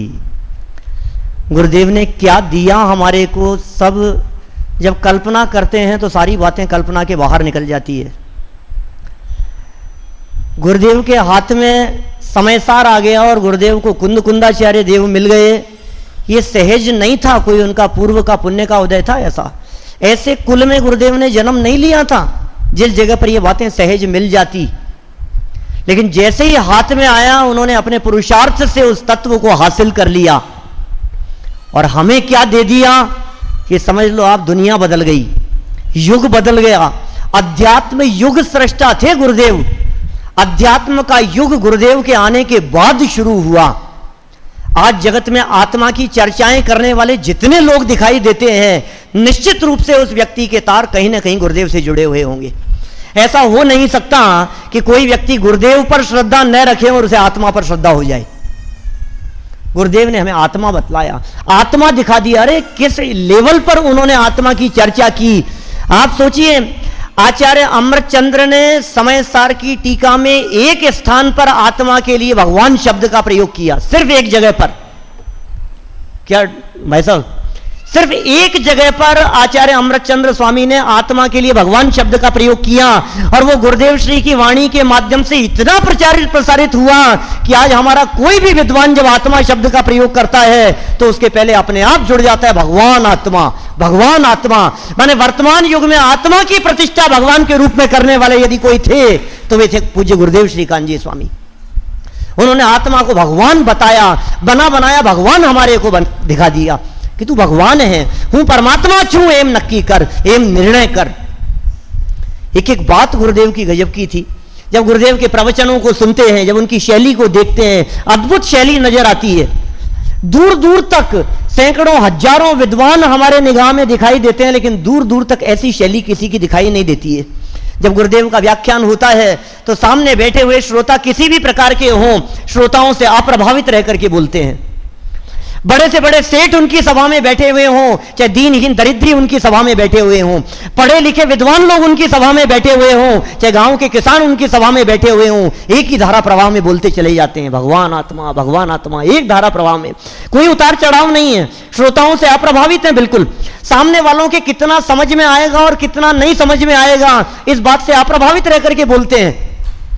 हम किसी सभा में बोलते हैं तो सामने वाला क्या समझेगा, इसके समझ में आएगी कि नहीं आएगी, इसके सामने क्या बोलना चाहिए, इसको कौन सा विषय लेना चाहिए इनके सामने। गुरुदेव की तो शैली में एक ही धारा है। कोई प्रवचन उठा करके देख लो, एक धारा में प्रवचन दिखाई देगा आपको। क्या कमाल कर दिया है उन्होंने। प्रवचन करने की स्टाइल, प्रवचनों में जो आज अध्यात्म दिखाई देता है, ये अध्यात्म गुरुदेव की देन है। गुरुदेव नहीं होते तो ये प्रवचन सभाएं नहीं होती। ऐसी बात नहीं है कि गुरुदेव के पहले प्रवचन नहीं हुआ करते थे। शास्त्र सभाएं तो चलती थी, प्रवचन तो होते थे, लेकिन उन प्रवचनों में प्रथमानुयोग के ग्रंथ पढ़े जाते थे। रात्रि में सभाएं चला करती थी, पद्म पुराण, हरिवंश पुराण पढ़े जाते थे और कुछ बूढ़े लोग आकर के बैठते थे और गर्दन झुकाए चुपचाप सुनते रहते थे। एक वक्ता के पास में ग्रंथ होता था, वो क्या पढ़ रहा है श्रोता को पता नहीं होता था और सर झुकाए सुनते रहते थे चुपचाप। गुरुदेव ने ग्रंथ हाथ में रख करके पढ़ने की परंपरा डेवलप की। गुरुदेव ने कहा जो बात मैं कह रहा हूं इस बात को तुम देखो, तुम्हारे पास में शास्त्र पास में रख करके जो कह रहा हूं वो झूठ कह रहा हूं कि इस ग्रंथ में लिखा है। एक एक बात को खोल खोल करके बतलाया, एक एक लाइन को उन्होंने पढ़ना सिखाया हमारे को। जो मर्म गुरुदेव ने सिखाया है अद्भुत है। शिविरों की परंपरा गुरुदेव की देन है। आज जितने दुनिया भर में शिविर लगते हुए दिखाई देते हैं, जितने चाहे बाल संस्कार शिविर हो, चाहे ग्रुप शिविर हो, चाहे बड़े बड़े शिविर हो, शिविरों का आयोजन हो, ये गुरुदेव की देन है। किसी भी परंपरा में कहीं भी शिविर चल रहे हो, गुरुदेव के परिवर्तन के पहले शिविर ही नहीं लगा करते थे। हर सिद्धांत को देखने की दृष्टि गुरुदेव की एक अलग ही हुआ करती थी। हर सिद्धांत को, चाहे निश्चय व्यवहार की चर्चा हो, चाहे क्रमबद्ध पर्याय की चर्चा हो, चाहे द्रव्य गुण पर्याय की चर्चा हो, चाहे वस्तु स्वरूप की चर्चा हो, अनेकांशवाद की चर्चा हो, चार अभाव की चर्चा हो, चाहे पंच भाव की चर्चा हो, कोई तो ऐसा प्रकरण बतलाओ जिस प्रकरण के ऊपर गुरुदेव के व्याख्यान न हो। कोई ऐसा ग्रंथ बतलाओ जिस ग्रंथ के ऊपर गुरुदेव के वचन ना मिले हमारे को और गहराई ना मिले, उस पदार्थ को देखने की दृष्टि गुरुदेव ने दी। मैं तो आज कहता हूं यदि गुरुदेव ना होते तो आज दादा जैसे विद्वान नहीं होते। आज बड़े बड़े जो विद्वान आपको उच्च कोटि के सारे समाज में देश में दिखाई देते हैं, ये गुरुदेव की देन है। गुरुदेव नहीं होते तो नहीं होते। ये मैं ये नहीं कहना चाहता हूं कि दादा नहीं होते, दादा तो होते, लेकिन जिस रूप में थे हैं अभी उस रूप में नहीं होते। स्वयं कहते हैं दादा गुरुदेव के समागम में आने के पहले शास्त्री हो चुके थे, विद्वान हो चुके थे। पंच परमागमों से तो परिचय था, लेकिन पंच परमागमों में जो माल है, उसे जो देखने की दृष्टि है, जो अध्यात्म है, जो प्रयोजनभूत बात है, यदि वो मिली है तो गुरुदेव से मिली है। मेरा कहने का मतलब यह है कि गुरुदेव नहीं होते तो कल्पना तो करो आज शून्य होता, सारा जगत क्रियाकांड में उलझा होता। क्रियाकांड के ऊपर चोट मारी उन्होंने। ये धर्म नहीं है, ये धर्म नहीं है, ये शुभ भाव, ये बंधन का कारण है। ये तथ्य बतलाता कोई? सारा जगत ये कहता है सुनो सुनो, प्रवचन सुनो, शास्त्र सभा में आकर के बैठो, पूजन करो, भक्ति करो, विधान करो, लेकिन ये धर्म नहीं है, इसमें धर्म नहीं है। ये ताकत चाहिए। जब श्वेतांबर विरोध कर रहे हो, जब दिगंबर विरोध कर रहे हो, अरे विरोध करने वाले विरोध करते रहे, विरोध से कोई फर्क नहीं पड़ता है, एक धारा प्रवाह रूप से। उन्होंने धर्म सत्य की कसौटी पर कस करके स्वीकार किया था, किसी के कहने से नहीं। वे संप्रदायों से बंधे नहीं थे। कोई भी संप्रदाय हो, कोई भी व्यक्ति हो, व्यक्तिवाद नहीं था उनके दिमाग में, उनके दिमाग में तत्व था। उनकी वाणी, उनकी प्रभावना वो तत्व से प्रभावित होती थी, व्यक्ति से प्रभावित नहीं होती थी। सभा में बैठे हुए चाहे 10 लोग बैठे हुए हों, उस काल के उनके गुरुदेव के प्रवचन सुन लो, चाहे हजारों लोग बैठे हुए हो, उस समय के गुरुदेव के प्रवचन सुन लो, आपको कहीं कोई फर्क नजर नहीं आएगा। अद्भुत व्यक्तित्व के धनी, सौम्य मुद्रा, शांत छवि, अद्भुत तथ्य वे गुरुदेव जो हमारे को दे गए हैं। सच में यदि वो तत्व हमारे जीवन में उतरे तो जीवन निहाल हुए बिना न रहे। महिमा गुरुदेव की आती है क्योंकि गुरुदेव ने ये सब दिया हमारे को। लेकिन भाई गुरुदेव ने जो दिया है उससे गुरुदेव की महिमा नहीं, गुरुदेव ने जिस तत्व की महिमा पूर्वक ये बातें प्रतिपादित की, उस तत्व की महिमा आने से काम होगा। मैं कभी कभी ऐसा भी कहता हूं, आज गुरुदेव का नाम प्रचारित करते हैं, हम गुरुदेव की जय जयकार लगाते हैं, गुरुदेव की फोटो लगाते हैं, बहुत बातें करते हैं गुरुदेव के संदर्भ में।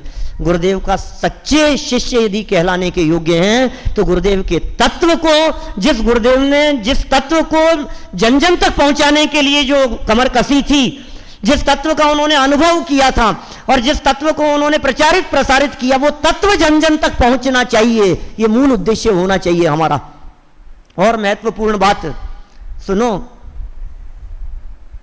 गुरुदेव ने जो बात कही, गुरुदेव जो तथ्य हमारे सामने गुरुदेव ने जो प्रस्तुत किए, हम गुरुदेव की महिमा में रह गए, उस तत्व को तो भूल गए।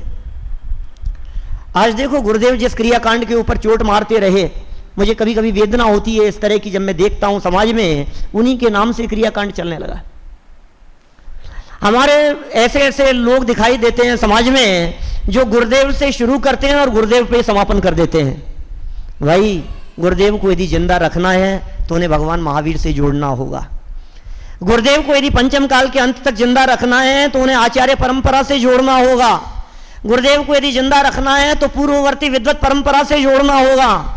गुरुदेव ने जो बातें कही है वो गुरुदेव के घर की नहीं है। उन सिद्धांतों को जन जन में प्रचारित करने के लिए, उन बातों को कि ये बातें देखो टोडरमल जी ने लिखी है, ये बातें देखो अमृतचंद्र आचार्य देव ने लिखी है, ये बातें देखो कुंदकुंदाचार्य देव ने लिखी है, ये बातें देखो योगेंद्र देव आचार्य के द्वारा कही गई है। ये बातें गुरुदेव के घर की नहीं है। गुरुदेव का उपकार इसलिए है कि उन्होंने इन बातों को खोल करके बताया है। महिमा तो आचार्यों की है, महिमा तो आचार्य कुंदकुंद स्वामी की है, महिमा तो भगवान महावीर स्वामी की है। भगवान महावीर स्वामी की परंपरा से यदि हम गुरुदेव को जोड़ करके रखेंगे तो निश्चित रूप से वो सकल जैन समाज में खिल करके सामने आएंगे, खुलेंगे। जगत के लोग जो उनसे किसी व्यक्तिगत राग द्वेष के कारण उन्हें पसंद नहीं करते हैं, लेकिन जब तत्व को परंपरा से जोड़ा जाएगा तो निश्चित रूप से सबको वो बात पसंद आएगी। बातें तो अच्छी है ही, जो बातें उनके द्वारा कही गई है, जो बातें खोल खोल करके बतलाई गई है, बातें तो अच्छी है ही। जरूरत है इन बातों को जन जन तक पहुंचाने की, जरूरत है इस तथ्य को जन सामान्य के बीच में ले जाने की। माल इतना अच्छा है, निकाल करके बाहर दिखाओ तो सही, जो देखेगा वो रीझे बिना नहीं रहेगा। एक बार किसी व्यक्ति को यह बात बतलाओ धर्म क्या है। हर व्यक्ति धर्म करना चाहता है संजय जी, हर व्यक्ति ये चाहता है धर्म मैं करूं, धर्म करूं, लेकिन धर्म क्या है आप उसे जब तर्क युक्ति न्याय से बतलाएंगे और आगम परंपरा से जोड़ करके बतलाएंगे कि पुण्य में धर्म नहीं है, देखो आकुलता दिखती है कि नहीं, देखो शुभ भाव में आकुलता दिखाई देती है कि नहीं, ये बंधन का कारण है। फिर टोडरमल जी ने जो तर्क दिए और गुरुदेव ने जो खोल करके बतलाया वो प्रस्तुत करो सामने वाले के सामने। कैसे नहीं समझ में आएगा भागचंद जी, बताओ। हम पहुंचाए ही नहीं उसके सामने। आज जो व्यक्ति गुरुदेव का समर्थन नहीं करता है उस व्यक्ति को गुरुदेव का नाम लिए बिना मैं कहता हूं आप तत्व की बात समझाओ, उसे समझ में आएगी और फिर बाद में बतलाओ, सुनो ये जो तुम्हें पसंद आ रहा है ना ये माल गुरुदेव का है, तो श्रद्धा होगी गुरुदेव के प्रति। सोनू जी समझ में आ रही है बात। आप किसी अनजान व्यक्ति के प्रति जाकर के जब कहते हो ना कि ये गुरुदेव का माल है, वो कहते मुझे सुनना ही नहीं है, मुझे बात नहीं करनी है। आप उसे माल दिखाओ, आप उसे तत्व बतलाओ। जब तत्व की बात बतलाई जाती है उसे पसंद आएगा। माल ही ऐसा ही है, आपको क्यों पसंद आया, हमें क्यों पसंद आया, माल में दम है, वस्तु स्वरूप में दम है। ये तत्व की बातें अभूतपूर्व है भैया। गुरुदेव ने अनुभव किया, एक एक वाक्य गुरुदेव का अनुभव से निकलता था। स्वयं ने जैसा फील किया वैसा हमें बतलाया है और जैसा उन्होंने अनुभव किया वो हमारे अनुभव का विषय बन जाए तो हमारा कल्याण होगा। हम सभी गुरुदेव ने जिन बातों को खोला है उन बातों को अपने जीवन में उतारें और उतार कर अपने जीवन का कल्याण करें। इसी भावना से बात को यहीं विराम देता हूँ। बहुत बहुत धन्यवाद आदरणीय डॉक्टर संजीव जी भाई साहब को, जिन्होंने पूज्य गुरुदेव श्री के द्वारा उद्घाटित जो वस्तु व्यवस्था है, तत्व है, उसे हम सबको समझने की प्रेरणा उन्होंने दी। और न केवल प्रेरणा उन्होंने दी, उन्होंने अपना पूरा जीवन इस तत्व प्रचार के लिए लगाया है। देश विदेश में निरंतर इस तत्व प्रचार की गतिविधि से ही वे जुड़े हुए हैं और इस गतिविधियों से वे इतने अधिक जुड़े हुए हैं, देश विदेश के श्रोता ये कहते हैं वह चाहे विषय क्रमबद्ध पर्याय हो, नए चक्र हो वस्तु व्यवस्था हो, 3 लोक हो, विषय चाहे कोई भी हो, वक्ता डॉक्टर संजीव जी गोदा होना चाहिए। ये देश विदेश के श्रोताओं के बीच में उन्होंने तत्व प्रचार का कार्य, इस महत्वपूर्ण कार्य किया है और निरंतर कर रहे हैं। ऐसे आदरणीय भाई साहब को बहुत बहुत धन्यवाद। अभी पिछले वक्तव्य में आदरणीय भाई साहब ने बताया था, श्वेतांबर संप्रदाय में जब दीक्षा उन्होंने ली, अध्ययन की प्रवृत्ति अधिक थी पूज्य गुरुदेव श्री को, उस समय ही उन्होंने अधिक अध्ययन किया था। यद्यपि अनेकों शास्त्रों को अध्ययन करने के बावजूद भी संतुष्ट नहीं थे। अंतरंग में ही उनके ऐसा विचार आता था, ये वास्तविकता नहीं है, सत्य नहीं है, वास्तविक बात है जिसकी खोज उन्हें थी वह इन शास्त्रों में नहीं है। ऐसे अंतरंग में निरंतर विचार आता था। विक्रम संवत 1978 फाल्गुन मास में दामोदर सेठ ने जब उन्हें समयसार परमागम दिया, तब उसे प्राप्त करते ही गुरुदेव के मुख से उनके मुख से प्रस्फुटित हुआ, अहो यह तो अशरीरी होने का ग्रंथ है। ऐसे समयसार को प्राप्त करके उन्होंने समयसार का स्वयं ने बारंबार अध्ययन किया। 19 बार तो उन्होंने सभा में उसका प्रवचन उन्होंने किया, उसकी व्याख्या की। उसके अलावा अनेकों बार उन्होंने अपने स्वयं में चिंतन मनन में समयसार का अध्ययन मनन उन्होंने किया। समयसार में ही उनका जीवन था। समयसार को अध्ययन करने की प्रेरणा उन्होंने दी। ऐसे समयसार ग्रंथ को अध्यापन कराने वाले और समयसार ग्रंथ पर अभी हमने शुभ प्रवचन भी सुना। निद्रा अधिकार पर गुरुदेव श्री के ही विषय हमने पढ़ा। ऐसे समयसार के प्रतिपादक आदरणीय शांति जी भाई साहब से निवेदन करता हूँ, पूज्य गुरुदेव श्री के प्रति अपने विचार व्यक्त करें।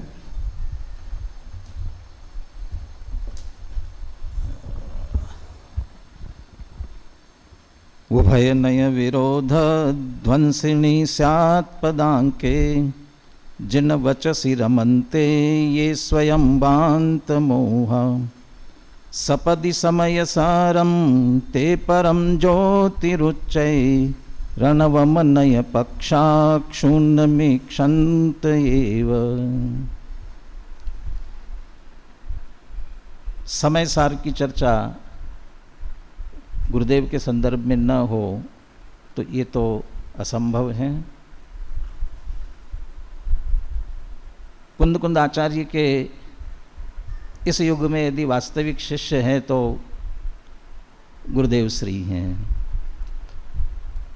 क्योंकि जो बात कुंद कुंद आचार्य के लिए कही गई हो वो बात गुरुदेव श्री पर पूरी घटित होती हो।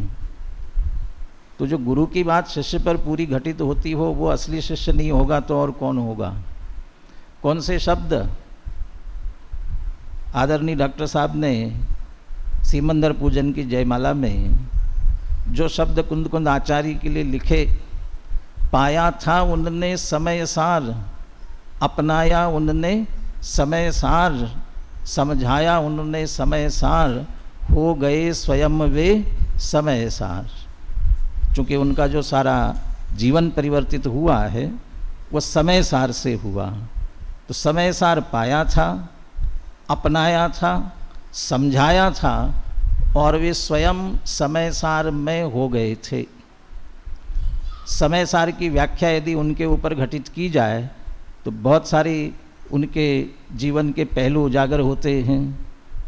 सबसे पहले जिस समय टाइम को हम समय कहते हैं उसी की बात की जाए तो उनके संदर्भ में ये बात प्रसिद्ध है कि उनकी दिनचर्या इतनी निर्धारित और निश्चित थी कि आप अपनी घड़ी की सुई उनकी दिनचर्या से मिला सकते थे।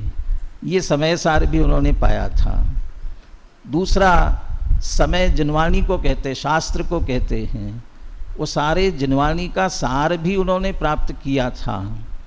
कोई भी बात जिनवाणी से विरुद्ध उन्हें पसंद नहीं थी। जितनी चर्चा उन्होंने जीवन भर की वो सभी आगम का, शास्त्र का सार लेकर के की। और समय सार ग्रंथादि राज पर चर्चा तो निरंतर करते ही रहे। और उस समय सार में वर्णित जो शुद्ध आत्मा समय सारभूत है उसको भी उन्होंने निश्चित रूप से प्राप्त किया था। अभी अरुण जी बता रहे थे कि जब स्थानकवासी संप्रदाय में मुनि बने तो वहाँ उन्होंने भगवती सूत्र का अध्ययन 17 बार किया था। कहीं ऐसा तो नहीं है कि उनके चित्त में ये बात बैठी थी कि उसका अध्ययन मैंने 17 बार किया है और अब समय सार शुद्ध आत्मा का प्रतिपादक जिससे मेरा जीवन परिवर्तित हुआ है, इसका अध्ययन मुझे कितनी बार करना चाहिए। इसलिए भरी सभा में कितनी बार किया? 19 बार किया।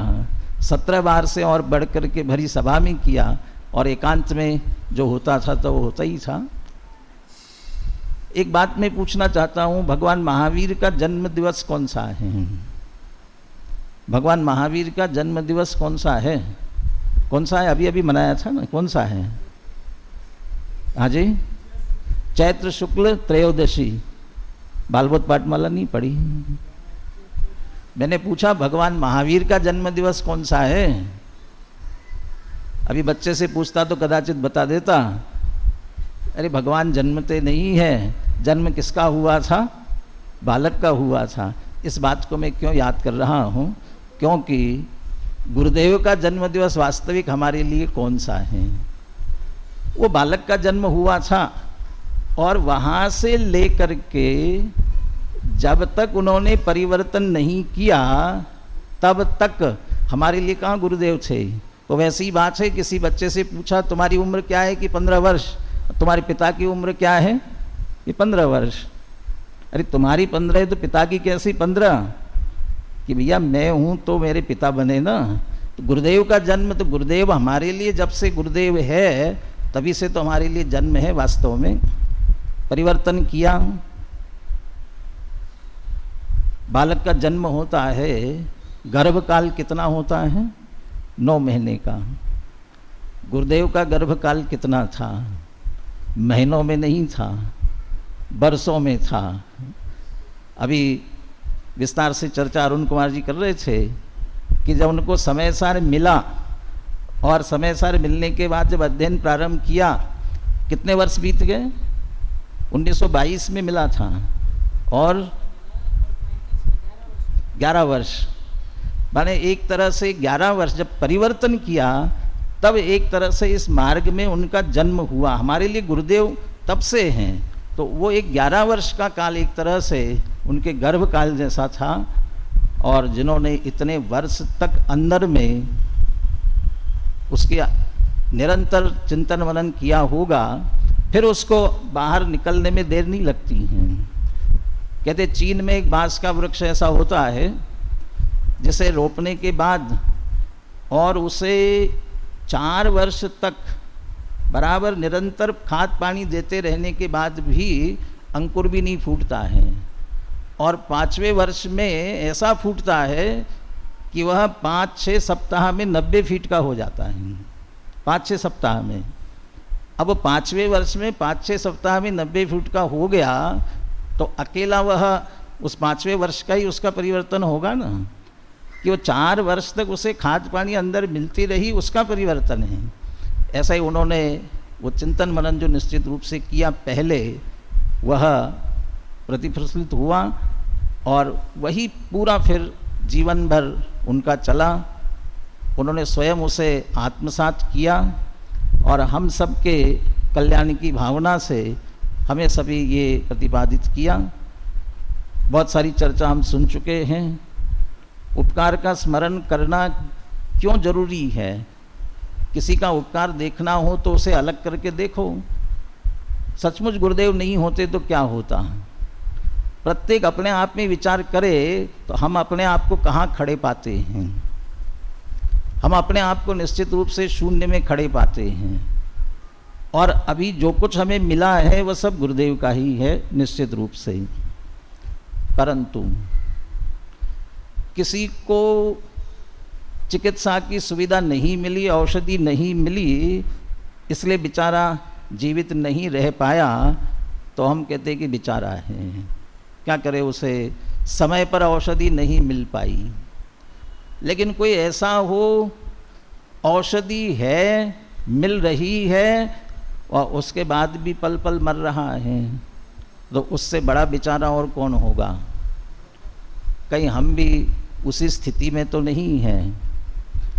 जिन विचारों को, जिनवानी की बात, पहले तो यही कहा जा सकता था कि जिनवानी की बात, जैसा गुरुदेव ही कहते हैं कि काने पढ़ना दुर्लभ छे, और ऐसे ही पहले कान में पढ़ना मुश्किल थी, लेकिन अब सुनने मिल रही हैं, और उसमें से भी जो मूल तत्व ज्ञान है, जिससे निश्चित रूप से अपना आत्महित होता है, ऐसा तत्व ज्ञान हमें मिलते हुए भी हम उसे यदि प्राप्त नहीं कर पा रहे हैं, तो फिर हमसे बड़े बेचारे कौन हैं। औषधि होते हुए कौन अपने स्वास्थ्य को प्राप्त नहीं कर पाता है। या तो औषधि लेता नहीं है, यदि लेता है तो जिस तरीके से लेना चाहिए उस तरीके से नहीं लेता है, या औषधि लेकर के भी कुपथ्य का सेवन करता है, तो फिर वह स्वस्थ नहीं हो सकता। गुरुदेव के सानिध्य में रहने वाले बहुत से लोगों का बार बार ये प्रश्न रहता था। हम 45 वर्ष से गुरुदेव के सानिध्य में रह रहे हैं, लेकिन अभी आत्मानुभव नहीं हुआ, सम्यक दर्शन की प्राप्ति नहीं हुई। तो 45 वर्ष सुन रहे हैं, फिर भी नहीं हुई, तो क्या कारण है? या तो लिया नहीं, और लिया तो भी कैसे लिया होगा?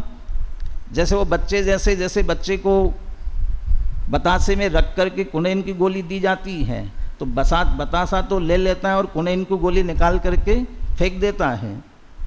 ऐसे ही बाकी की तो गुरुदेव की चर्चा तो बहुत अच्छी है, तो उसमें से उनकी वाणी, उनके वाणी में आए उदाहरण, उनकी प्रेरणा, ये तो सब हमें सुनने में आई, समझने में आई बात। लेकिन जो सीधी शुद्ध आत्मा की बात थी, वो शुद्धात्मा की बात हमारी समझ में आई कि नहीं आई, वो हमने निकाल दी। और दूसरा, औषधि लेते हुए कुपथ्य सेवन करें। सुने तो ये, लेकिन निरंतर हमारे अंदर देह से एकत्व बुद्धि, जिस पर्याय से पार भगवान आत्मा की बात पुनः पुनः गुरुदेव ने की, और हम उसी पर्याय से चेंट करके यदि हम उसे सुनते रहेंगे, समझते रहेंगे, तो बात अंदर कैसे जाएगी।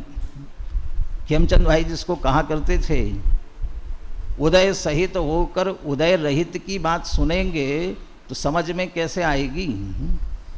उदय रहित शुद्ध आत्मा की बात चल रही है, और मैं देह वाला, मैं राग वाला उन सहित अंदर लेकर के सुनेंगे तो बात हमारे समझ में कैसे आएगी। इसलिए कुपथ्य छोड़ करके मूल गुरुदेव की वाणी को बराबर समझेंगे, सुनेंगे, तो निश्चित रूप से हमें लाभ हो सकेगा।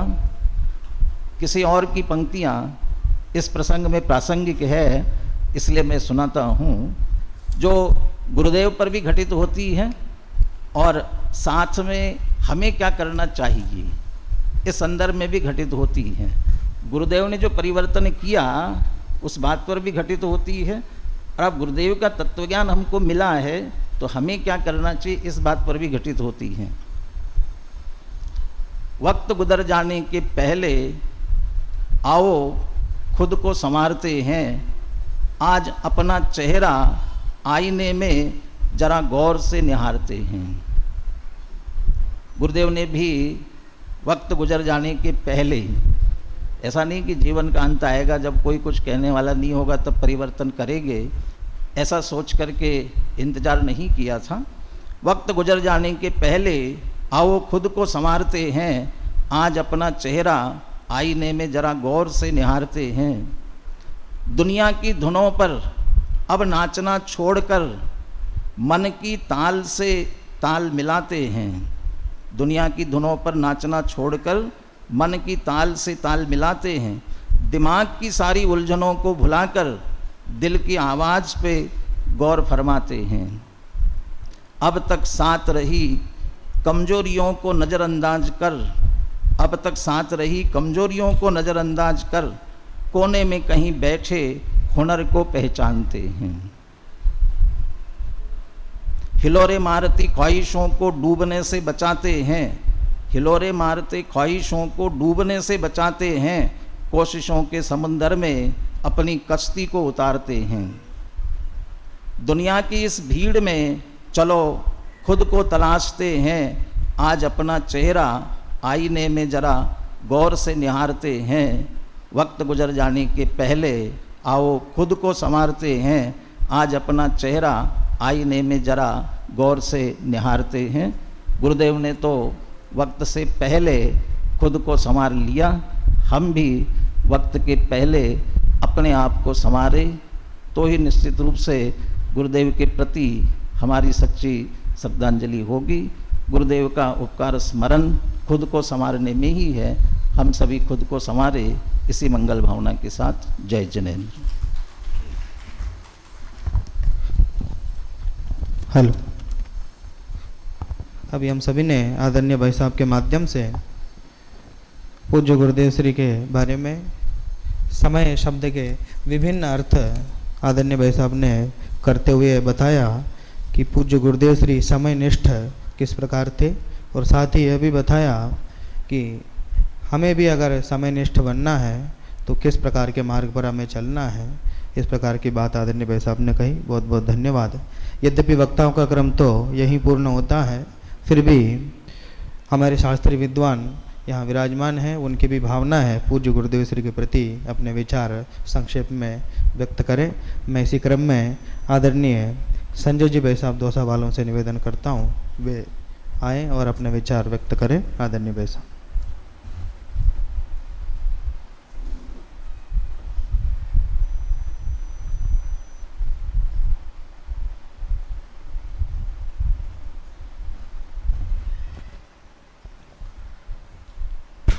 ओम नमः सिद्धेव्य, ओम नमः सिद्धेव्य, ओम नमः सिद्धेव्य।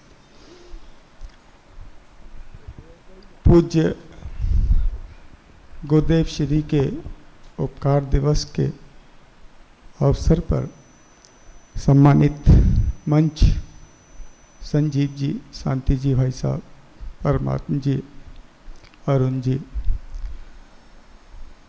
और सारे विद्वान साथियों, गुरुदेव श्री का हमारे जीवन में बहुत उपकार है। इस बात को अभी तक सारे पूर्व वक्ताओं ने आपके समक्ष रखा है। मैं थोड़ा सा विपरीत सोचना चाहता हूँ। गुरुदेव श्री के संपूर्ण योगदान को एक बार नकार करके देखो, बिल्कुल सिरे से नकारने की शुरुआत करो। मेरे साथ तो ये हालांकि बुरी बात होगी ये बहुत, लेकिन मेरा इस तरह का चिंतन एकांत में ही कर सकता हूँ, क्योंकि किसी शास्त्री भाई के साथ करूँगा तो वो मुझे कृतज्ञ घोषित करने में देर नहीं लगाएगा।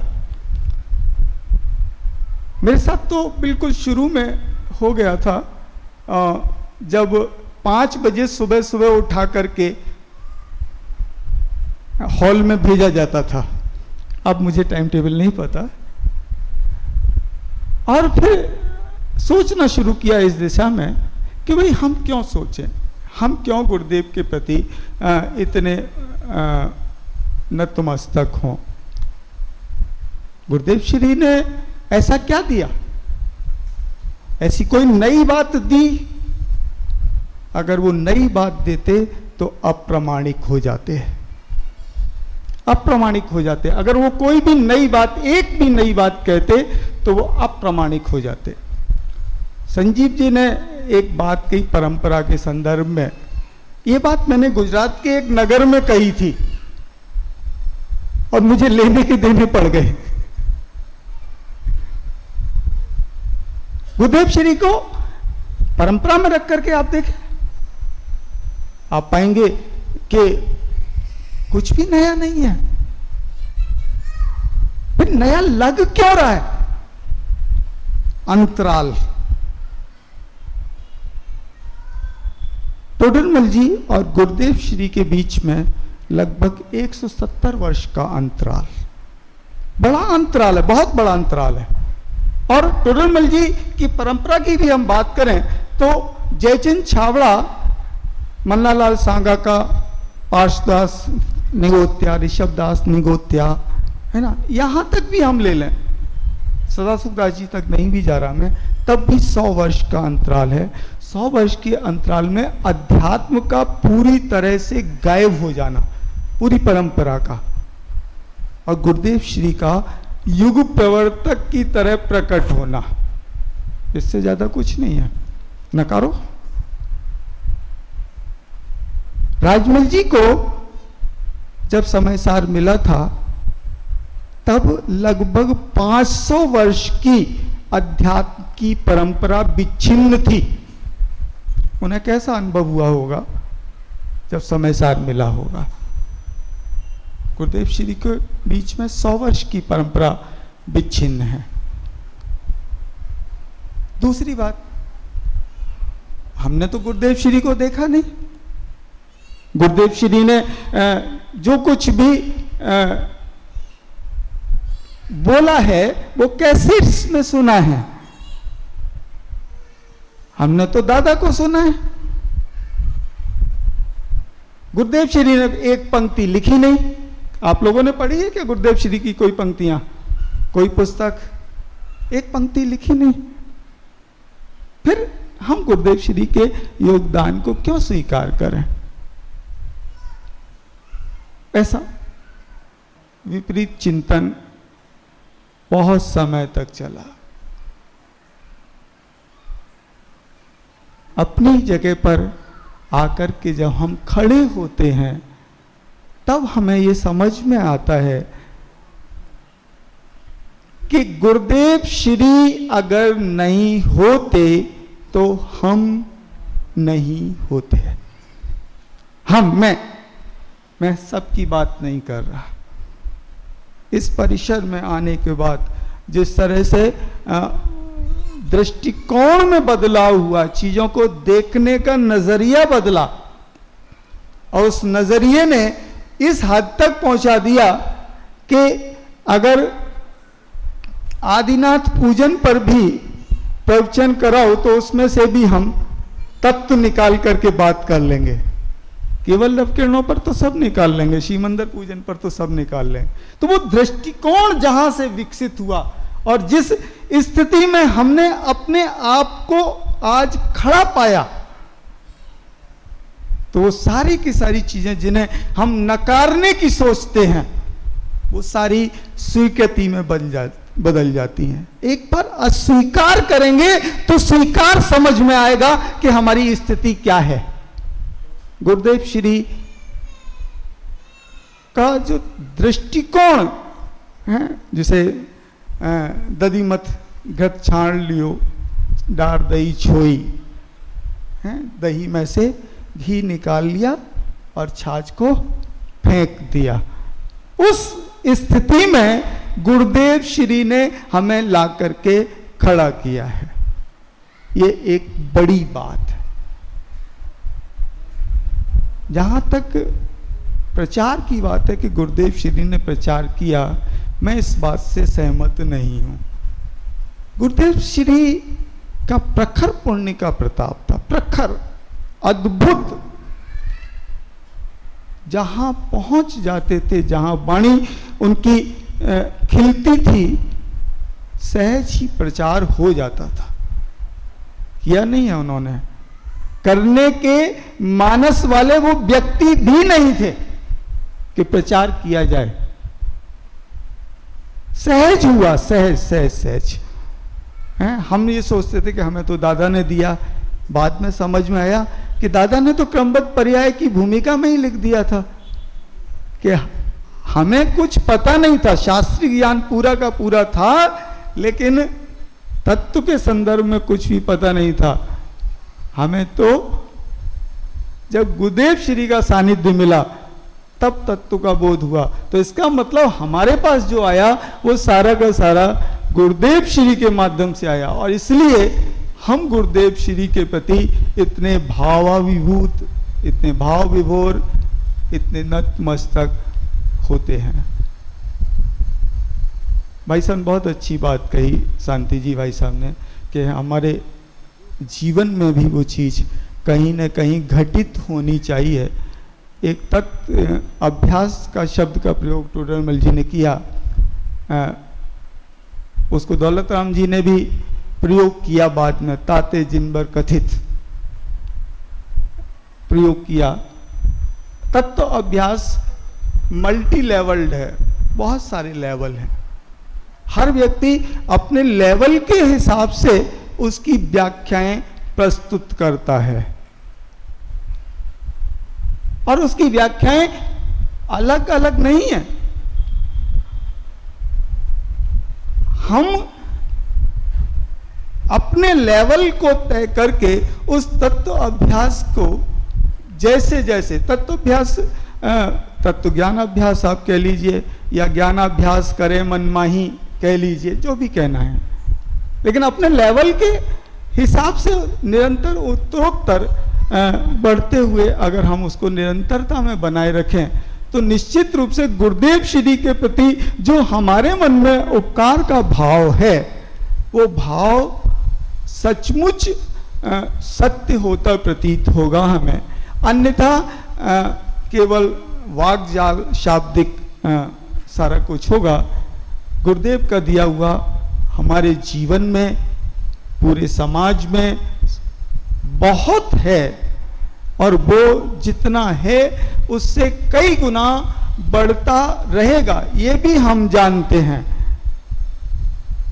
फिर भी वो और अधिक बढ़े, ऐसे हमारे सारे, क्योंकि दिक्कत एक बहुत बड़ी है कि संतों का पता नहीं कब कहाँ कौन सा प्रकोप आ जाता है, आ जाए, आ भी जाता है और आ भी जाए, तो जितने आपके किए कराए होते हैं उन पर लगभग काफी कुछ पानी फिरने लगता है।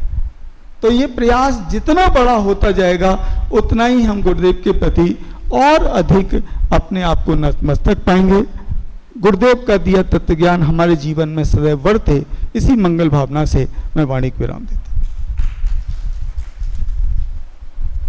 बहुत बहुत धन्यवाद आदरणीय भाई साहब को।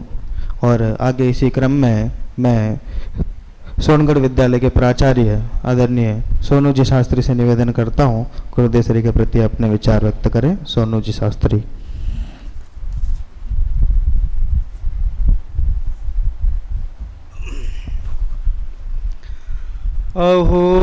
अहोपकार जिनवरनो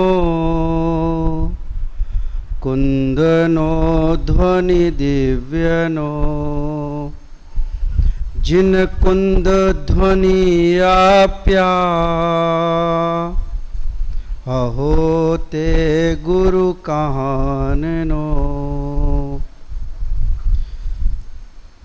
पूज्य गुरुदेव श्री की उपकार दिवस की सभा, इस सभा के सम्मानित अतिथिगण, हमारे मंचासीन समस्त शास्त्री विद्वत वाले भाई, अन्य सभी सभा में उपस्थित महानुभाव,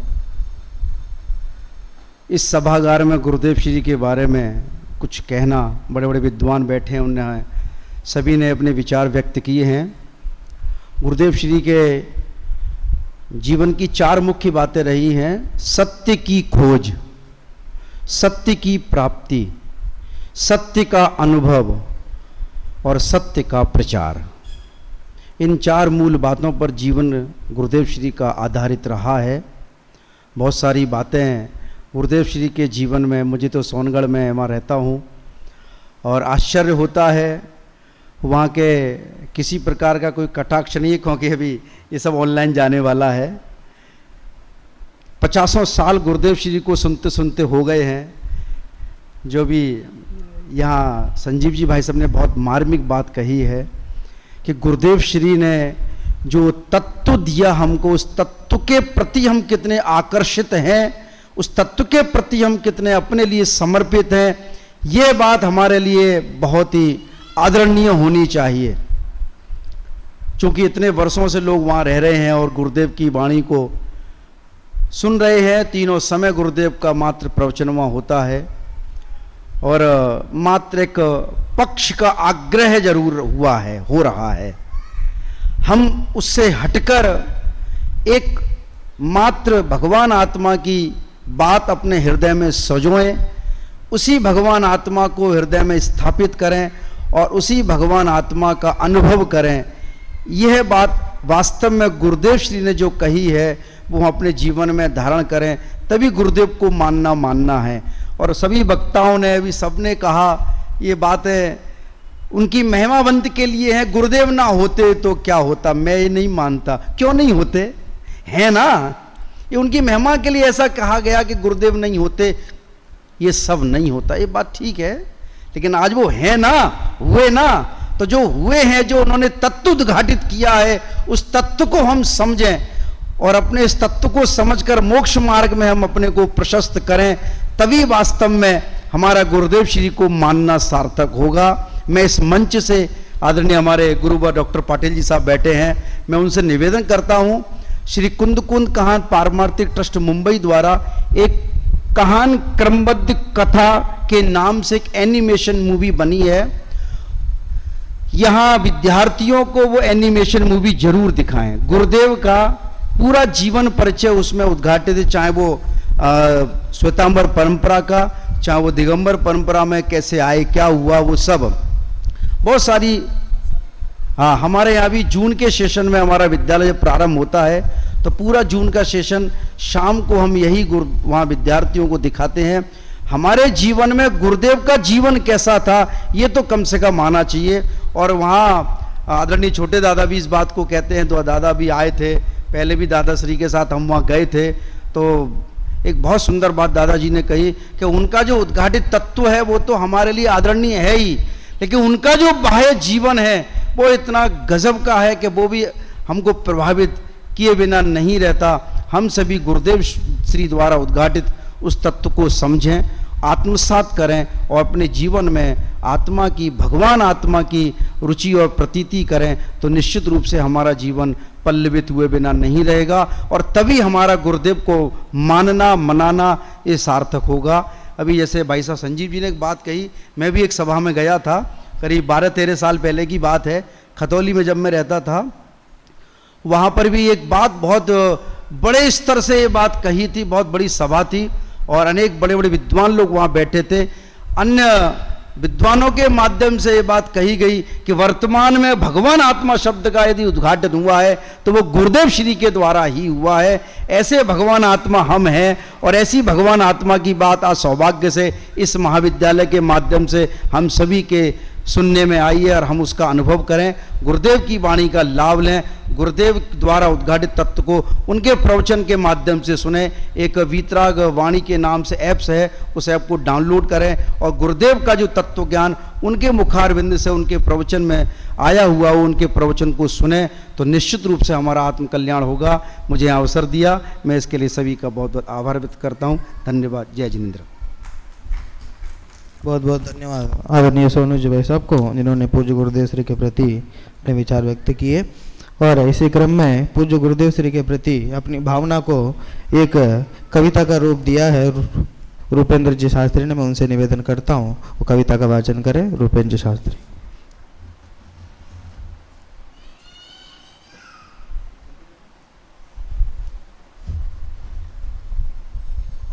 सम्मानीय मंच और उपस्थित सभी अग्रज भ्राता और साधर्मी महानुभाव, ये कविता मैंने जब अध्ययन काल था मेरा 2014 में, उस समय लिखी थी और अभी इस अवसर पर प्रस्तुत करने जा रहा हूँ। गुरुदेव श्री ने हमें दिया क्या है, उनने इस संसार में किया क्या है, हमारे लिए किया क्या है, जिसके कारण हम उनका गुणानुवाद करते हैं। चंद पंक्तियाँ प्रस्तुत करता हूँ। पाखंडों और कुरीतियों को जिनने यहाँ भगाया है, पाखंडों और कुरीतियों को जिनने दूर भगाया है, वेद ज्ञान और तत्व ज्ञान से वस्तु स्वरूप बताया है। जग में भूल रहे जीवों को, जग में घूम रहे जीवों को सुख का मार्ग बताया है और समय सार का सार बताकर वस्तु स्वरूप बताया है और समय सार का सार बताकर मुक्ति मार्ग दर्शाया है। और क्या कहा गुरुदेव श्री ने कि तू क्यों अपने को भूले, अरे तू क्यों अपने को भूले, अरे तू तो सुख का पूरा है।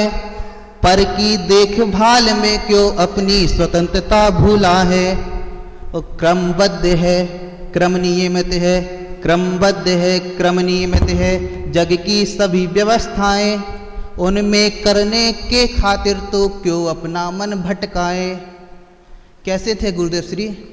वीर हुआ था भारत भूपर, वीर हुआ था भारत भूपर तत्व ज्ञान बतलाने को, जग को मुक्ति मार्ग दिखाकर वीतरागता पाने को। किंतु क्षण भंगुरता ने उनको हम सब से भी दूर किया, इस पर्याय का क्षेपण करके मुक्ति पथ पर गमन किया।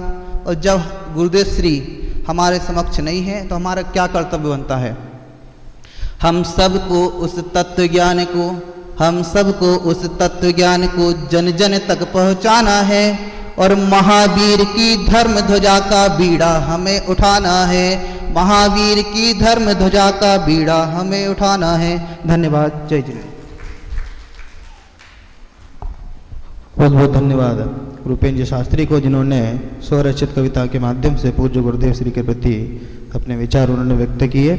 और इस प्रकार सभी वक्ताओं का वक्तव्य यही पूर्ण होता है। पूज्य गुरुदेव श्री ने जिस तत्व का उद्घाटन उन्होंने किया, सत्य का उद्घाटन किया है, उस सत्य को हम सब जीवन में ग्रहण करें। इसी भावना के साथ इस सभा की समाप्ति की घोषणा में से सभी अपने स्थान पर खड़े होकर के मैं ज्ञानानंद स्वभावी हूँ इस पाठ के साथ इस सभा की समाप्ति करेंगे।